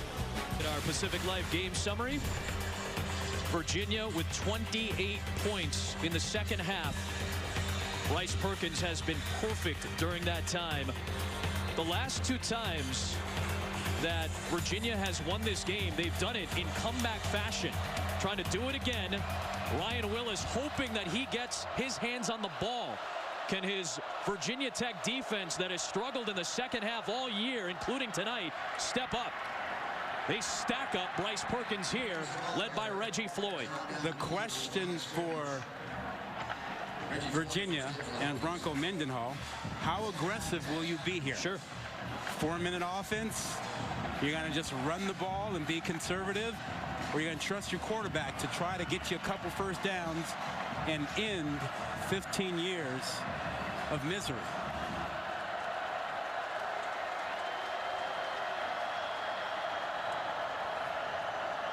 2003, the last win for Virginia. Virginia Tech needs to win tonight to force a conditional game against Marshall next week. Both teams had games knocked out earlier in the year because of Hurricane Florence. They need to win that game next week, too. They got to get there first. That's trying to keep their bowl streak alive. The longest bowl appearance streak belongs to Florida State at 36. The NCAA had vacated some wins in that 2006 season, so it's not the quote-unquote longest streak for whatever reason. It's not recognized, but Virginia Tech has the longest recognized streak. They're trying to keep it alive with a timeout here. Sports Center tonight on ESPN after Oklahoma and West Virginia. Latest reports from the Iron Bowl. Game day is in Columbus, and Tiger and Phil with a lot of dough on the line getting going right now. It's all going to be on Sports Center tonight at 11 Eastern.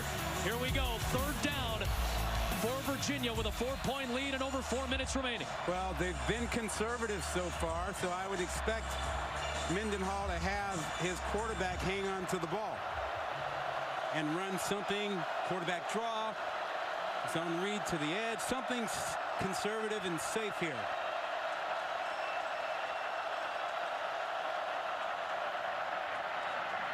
Here's Perkins trying to make the cut up the field, and Walker closes out the play. Virginia Tech still has 2 timeouts remaining. Will they use one here? No need to. No, they're using one. So they'll take their second timeout. I didn't feel like you had to there. That's why I was curious if you take it. But he wants the clock to stop and settle down. And you wonder if maybe you're setting up for a punt block here too, because we've already seen that happen. That's the type of wild game we've had. Yeah. And that often is the case when you get to rivalry weekend and it's in-state. It's bowl game streaks. It's long streaks of losing against your rival. I prefer to have the timeout. Okay. You know, no reason to panic. You have 4 minutes and 10 seconds. Take it under 3 minutes. So what? You got 2 timeouts. You got 3 minutes plus to play with it for your quarterback. Gives you a little bit more comfort. So they chose another way. Maybe you're right. Maybe they're going to go after them. They got 1 punt block, you know, already today, and he wanted to be prepared for that. See if they set up for a block or if they'll set up for a return. Damon Hazelton, the transfer from Ball State, who's been quiet as a receiver today, is back to return. The block came from over here last time where Turner was. They bring some heat again. They're not afraid to. And a good punt to flip the field by Lester Coleman. Oh, and Hazelton with a little bit of a shove there. Going up against Joe Spaziani. 53-yard kick. The son of Frank Spaziani. He's the long snapper. A little bit of a flop there. Kevin DeGandi's back in the studio. What do you got, my friend? That's a flop that jump ball charge on. By the way, Tiger and Phil all square through 17 holes. Back to you guys. How about that? Square through 17. I love it, Kevin. Willis with an incompletion on this key drive. So let's set it up for you. Ryan Willis talked about it this week. First time in the rivalry game. Understands what's at stake. He's got an opportunity for a huge drive here. He was told day one when he got here, do not lose to UVA.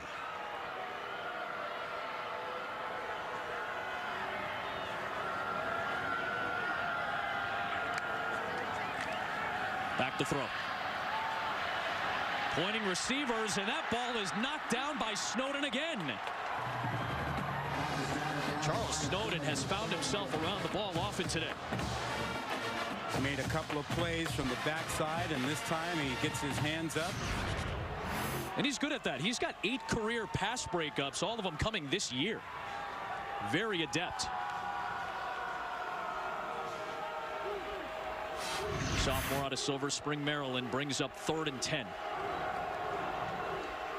There's a little tension in the building right now. That one, Snowden, did he pick it? Charles Snowden with an incredible play to try to pick it on his own deflection, and Virginia's got the ball.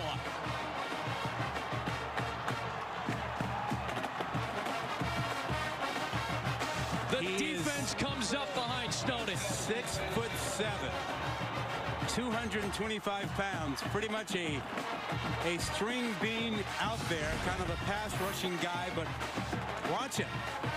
6'7", gets the hands up, and Willis just second time in a row didn't anticipate that window closing and that you had Snowden over there. But great reaction by Snowden, and now that streak might be over for Virginia. Well, 3:42 still to play. Looking for a knockout punch potentially from the 11-yard line.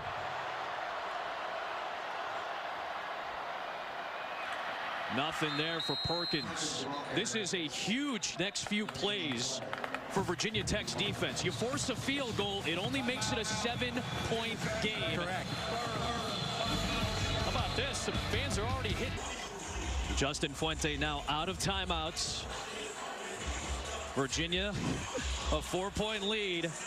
You got a couple of Virginia fans celebrating, and obviously they know what's at stake. We had a couple of Virginia people, they'll come in and say, until there's zeros on the clock and Virginia's leading, I'm not believing it. Well, how about the Virginia band, though?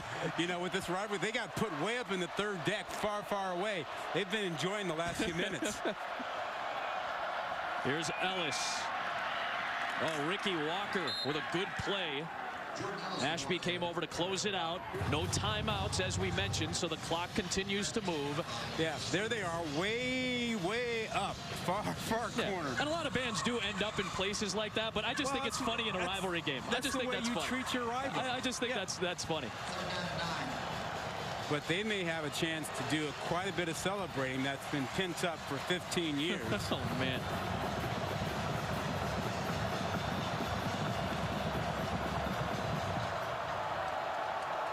Third down and 9. Key play in this game. Perkins rolling for Zacchaeus. Incomplete. Good coverage by Divine Diablo. And that brings up 4th down. A field goal makes it a 7-point game. Good job by Diablo down here. Get your head around to make the play. He does, and the officials let them play. Again, it's a trend we've seen this season. We've talked to the officials, and they said, hey, a lot more mutual combat. You get your head around, a little more leeway. Remember, Brian Delaney missed the field goal in overtime against Georgia Tech last week to tie it. High snap, handled well by the holder Nash Griffin, and Delaney delivers to put Virginia up by 7. Still 2:41 to go in Blacksburg. Well, for Virginia Tech, it is now 2-minute drill after this kickoff. No timeouts.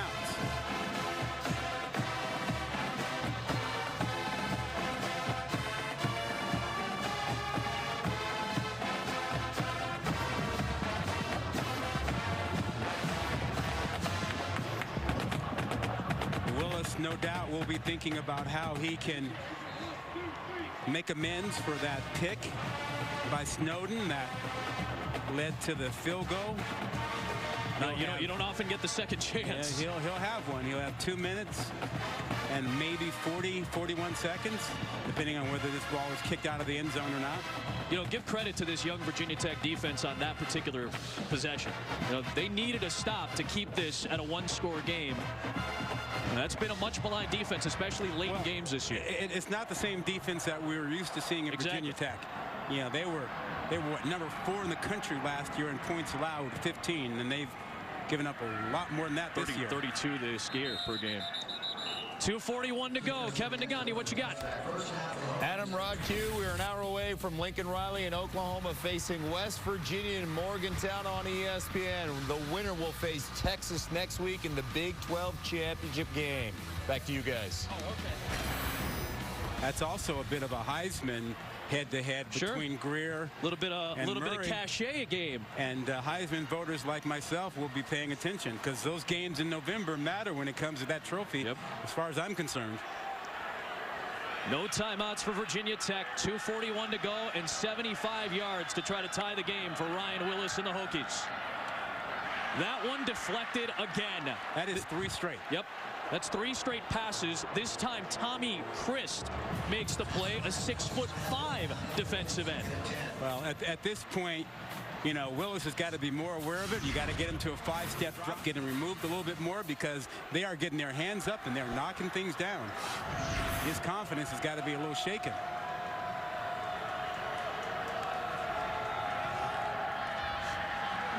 Pressure. Willis escapes. And smartly throws it to the bench. 3rd down and 10 coming up. Here's what's at stake. Virginia Tech with a 14-game winning streak against Virginia.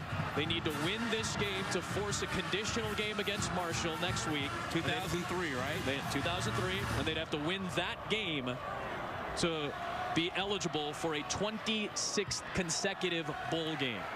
No Virginia win since 2003.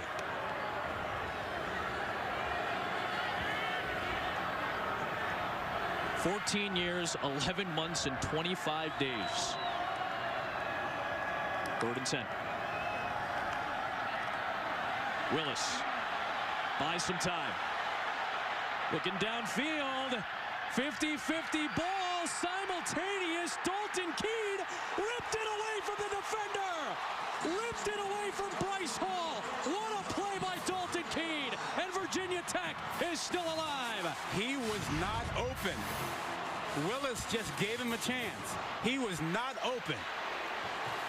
How about Dalton Keene? Hall was in great position, and Keene took it away. 45 yards. Here's Willis. Running out of time, and he'll sling it to the sideline. Looking for Turner, and he's got a catch right at the sticks. Back-to-back incredible plays. Willis buying the time to find Keene, and then doing it again to find Turner. Into the red zone goes Virginia Tech.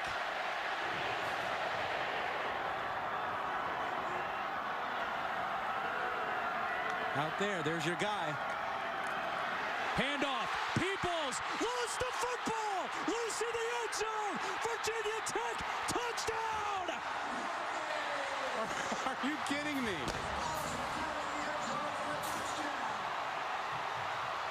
A wild sequence and a touchdown for Tech.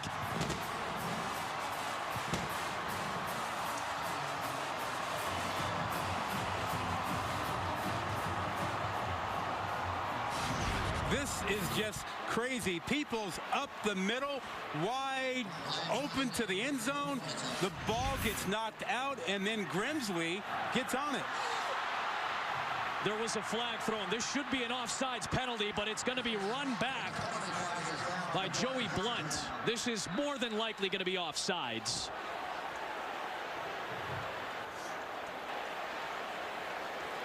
Offside. Defense. Half a distance to the goal. Continue with the try. Well, re-kick that. A little bit of confusion on the snap there. But how about that? Would you consider going for two? Now, the book says when you're the home team, you try and tie it up and force overtime.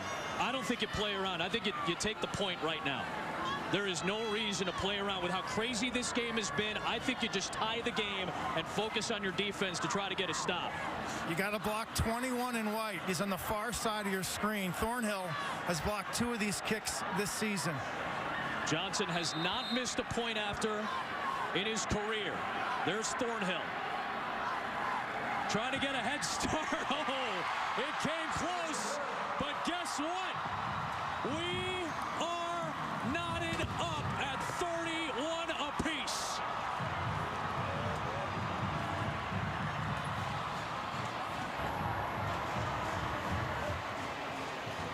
This has been Unreal. Crazy. Unreal. Goes back to Peoples losing this ball. Knocked out. He was carrying it kind of low, and that looked like it was going to be recovered by Nelson. He doesn't get on it, and instead it's Grimsley who gets it. And you have a touchdown. Are you kidding me? Now remember, yeah, this is all because of the third down throw by Willis that was really made no sense because Keene was not open. He ripped it away from one of the best defensive backs in the conference. He just threw it up to Keene to give him a chance. Keene came down with it, and that gave Virginia Tech life. Watch this. He is not open. Hall is on top of him, and Keene rips the ball away. I think Hall actually got his hands on that he ball had first. That was simultaneous, it looked like. That was a 3rd and 10 that ended up in a miracle 45-yard reception for Dalton Keene. This is too crazy. All right, so let's set this up for you. Virginia has all 3 timeouts. Bryce Perkins at the controls. They've got a field goal kicker in Brian Delaney, who's been, for the most part, rock solid this year. All they have to do is get into field goal range to try to end a 15-year drought, a 14-game losing streak for Virginia to Virginia Tech. And that man you just saw, number 2, Joe Reed, has 2 second-half touchdowns and has been a real problem.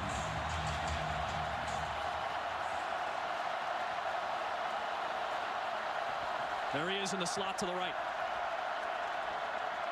Perkins, sideline, looking for Jana. Inbounds, makes the catch. Clock continues to move. There are 2 guys that you trust right now if you are Perkins. That's number 2, Reed. There's number 4, Zacchaeus. Those are your guys. They're both in the slots. Perkins will run. He's got the first down. Clock will stop to reset the chains and then move on the signals. Well, they have plenty of time. They have plenty of timeouts. Poise is what Perkins must show right here.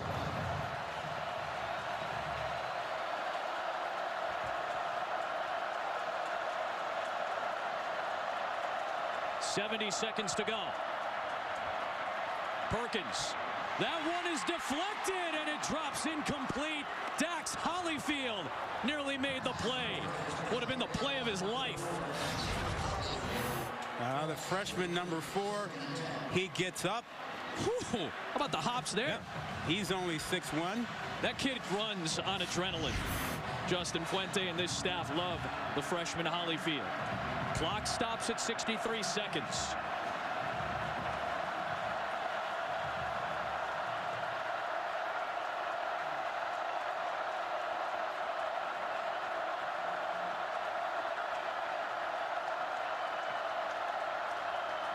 Three-man rush. Perkins going deep into traffic, and it's incomplete. Trying to find Joe Reed out there. I'm not sure he was trying to find Reed or hoping for a pass interference Yeah, call. perhaps. That was great double coverage, and there was no way to get that ball into Reed. So now the clock stops again. 57 seconds left. 3rd down and 10.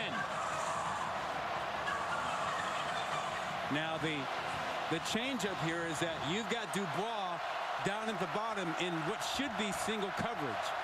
Against the redshirt freshman Caleb Farley. Now they bring a little bit extra over there. Well, that tells you that they're likely playing some zone over there. Just a 3-man rush again. Perkins looking for a window. It is dropped. Nearly intercepted by Javon Quillen. It would have been the first pick of his career. Yeah, you know, not a fan of that throw, that selection, because you had to know Virginia Tech was rolling the coverage to the field out that way, that there would be a lot of bodies out there. And that's why I was saying the place to go was to the short side of the field, where you're more likely to get the kind of coverage you wanted. So now, important punt here. Virginia Tech has been bringing some heat in this game on these punts for Virginia. They already have one block tonight.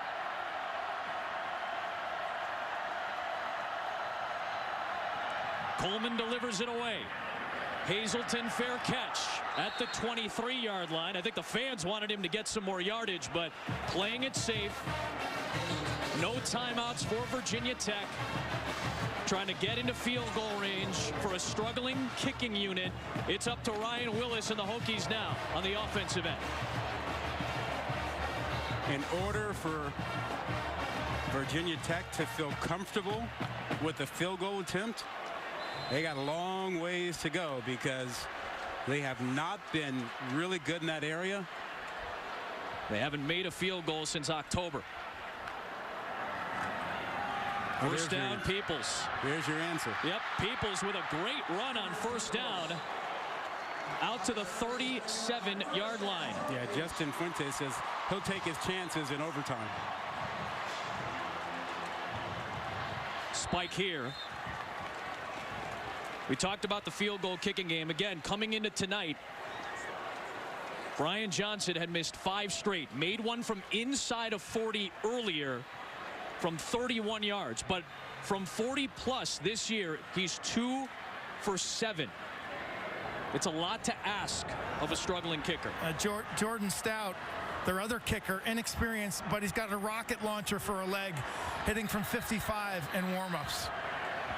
They gave him a 43-yard attempt on the first try of his career earlier tonight. He missed that one. 30 seconds left. Virginia uses a timeout. This was the miss from earlier tonight. Q talked about it. The kid's got a great leg. This one had some distance, but it was wide to the right.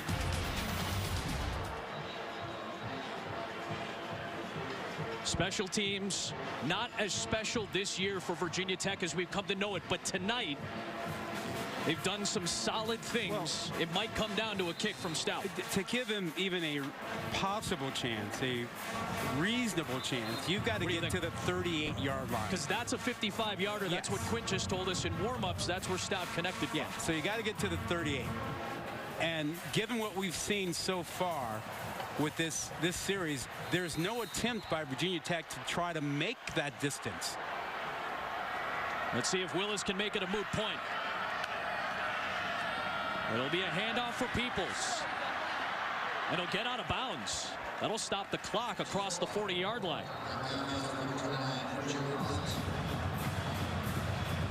You need about 17, 18 yards to have a realistic chance at a field goal. 3rd down and 3 coming up for Virginia Tech. For player injury. It looked like Joey Blunt was on the ground for Virginia. They'll tend to him and an injury timeout.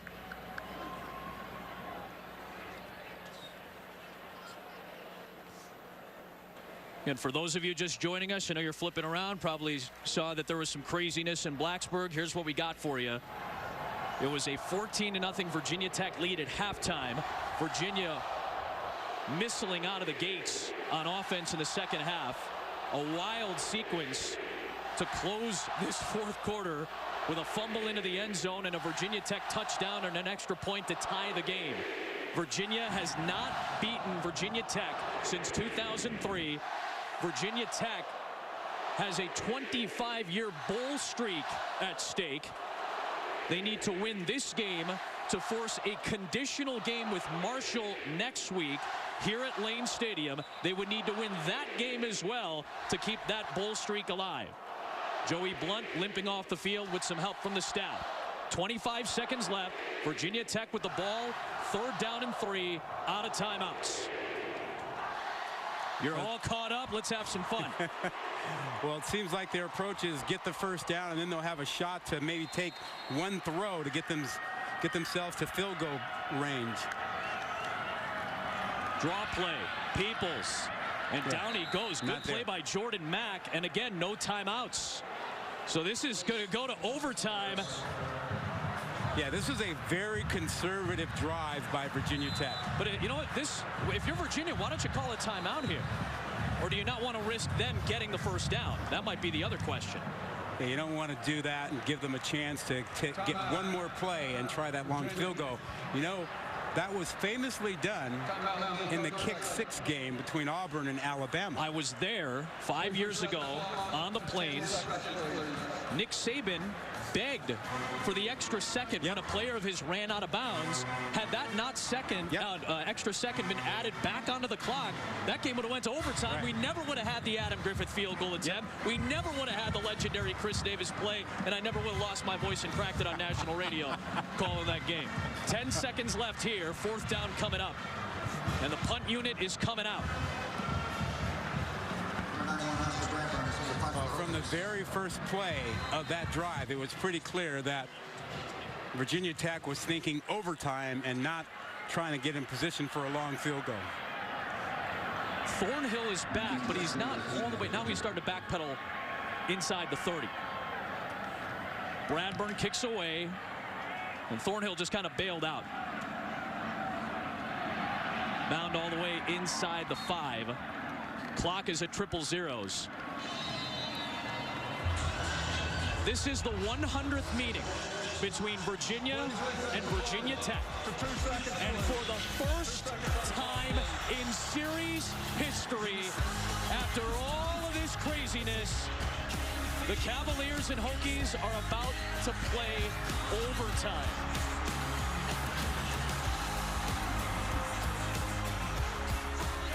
However, let's see if they're going to rule this down with time on. Yep, they're going to go ahead and rule this with still time left. So sorry to build all that drama for you. We're going to the drama's going to come in the knee, and the drama's going to come in overtime, right? I promise. It's going to come to you in a moment. The drama is warranted. You'll take a knee here, and we'll just get into overtime. Never has there been an overtime game between Virginia and Virginia Tech until this cold November night in Blacksburg. Come on back. Okay. The helmet is heads. That side is tails. Your call? He's calling tails. We'll let it hit the ground. This tails. Virginia wants to go on defense first. Which end of the field we're going to play on? Your backs this way, please. Virginia wins the toss. They'll take the ball 1st and 10. Here's the overtime rules. Virginia won the toss, selected defense first. Each team gets a possession from the 25 until a winner is decided. You have to go for 2 starting with the 3rd overtime. It's like baseball, top of the 1st overtime and bottom of the 1st. Each team gets a chance. Which is why you want to be on defense first to see what the other team did, so you'll know what you have to do, whether that is to kick a field goal to tie or a touchdown to win. First game that has gone to overtime in the entire series history. First overtime game for Virginia Tech with Justin Fuente as head coach. It's the 2nd for Virginia with Bronco Mendenhall. The 1st was a loss last week. Ryan Willis under pressure and delivers out of bounds. Jordan Mack was closing in. Trying to get the ball to Trey Turner. Turner was covered very well that time, and protection has been an issue a little bit in the second half for Va-Tech. Bronco Mendenhall and that defense trying to step up. Does this offensive line have what it takes? Well, you know, considering the way that they've been able to run peoples at times inside, or even, you know, Willis, surprised they've gone away from that a little bit here. Yeah, they've run for 254 tonight. Play fake. Willis for Turner, trying to hold on to the ball, and it comes out loose. It's ruled incomplete. It's a good call. Bryce Hall with a nice play. It's a good call. He never had complete possession of it or sole possession of that. RPO slant thrown behind him. You see the left hand in there pulling it out there. I mean, he had the ball for a while, but he didn't complete the process of the catch. No. And it's a good call. Did not survive the ground, and that had a lot to do with Bryce Hall, as we mentioned, one of the better defensive backs in the country. Leads the nation in pass breakups.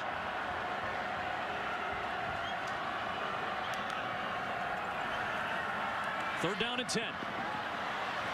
Willis under pressure, still on his feet. Launches it away, and somehow he got away from Charles Snowden. How about the night, especially how about the second half that Snowden has had? If Snowden makes this tackle, they're out of field goal range. They are out of field goal range. He has him right there, loses him, and then how about Willis saving the field goal possibility? Well, they would have lost about 20 to 25 yards. Instead, they'll keep it going for Brian Johnson. No gimme here. Made one from 31 earlier. Can he make one from beyond 40? On the way in, he delivers. Much maligned in the second half of the season, Brian Johnson with a clutch kick to put Virginia Tech in front at the end of the top of the first overtime. Now Virginia will go to work. A field goal forces double overtime. A touchdown ends a decade and a half of futility against its rival. And this is why you chose to go on defense first. Yes. Now you know your Bronco Mendenhall. You know a field goal will get you a tie and into the next overtime. How aggressive will you be here to try to get the touchdown to end this?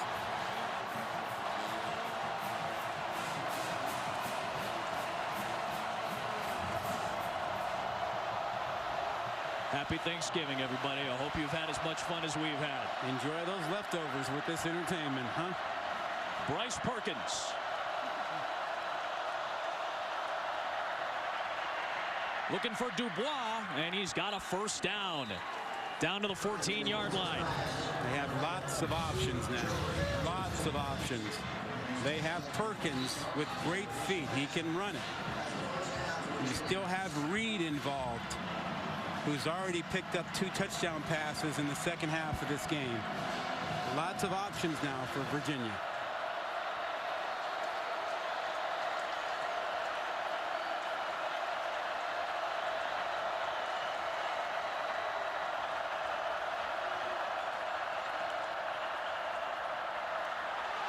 How about that? Perkins held onto it, and that ball came out loose. Is it over? A scrum for the ball, and if Virginia Tech has it, they win. Emmanuel Billboard has it, and the Hokies survive another scare from the Cavaliers. What a win in overtime, and it's 15 in a row.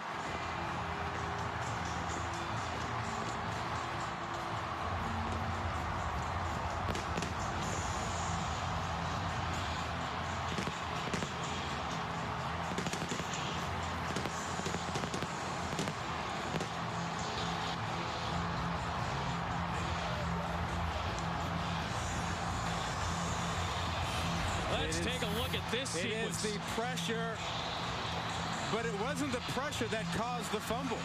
It was a missed handoff. It looked like Perkins couldn't decide whether to give or keep. He was thrown by the pressure coming and never made the decision. He was caught in between giving it to his back and keeping it, which is why he is so distraught. It wasn't the pressure that knocked the ball out. It was a zone read. He was trying to decide whether to keep it or give it, and he lost the football. That's just awful for that young man. They were in great shape. And what a turn in Blacksburg. Let's go down to the field and Quint Kesnick after that wild sequence. Coach, congratulations. What's your reaction to that last fumble? Well, this football team's been through a lot. And we had adversity in this game. And our kids stuck together and found a way to get the job done. What were you thinking when Virginia took the lead? Well, we knew it was going to be a back and forth battle. We just had to find a way to keep plugging away. Broncos done a great job with their program, and we just had to go play the next play. What's it been like to play tournament football today? Well, I'm just enjoying this. This is awesome. We're live to fight another day. I'm just proud of our kids. I really am. Congratulations, Coach. Survive in advance, Adam. That was the theme for Justin Fuente this week. His family with him. He talked about how important this week is to him to have his wife, his girls with him over a Thanksgiving holiday. And Virginia Tech Hokies keep the Commonwealth Cup. You know, Adam, a rivalry game is so emotional. The agony of the defeat here when you're the guy who lost the football and 15 years of thinking about it. On the other side, Willis, tears of joy. He was told when he got to campus here, do not lose to UVA. Keep the cup. And they have the cup, and they're drinking from that thing. It runneth over in Blacksburg for a 15th consecutive year in a classic rivalry contest. Final score in overtime, Virginia Tech 34, Virginia 31. Let's get you back to Kevin Negandhi in the studio. Adam, Rod, Q, great job. Fantastic work. Let's hope we got a fun game in Morgantown tonight. Kyler Murray in Oklahoma getting ready, top of the hour on ESPN. The winner of this game will face Texas next weekend in the Big 12 title game. And our triple header tomorrow on ABC, starting with the rivalry in Florida, Gators as well as the Noles, and then Maryland and Penn State in the nightcap, Notre Dame on the road at USC. For Mac Brown and John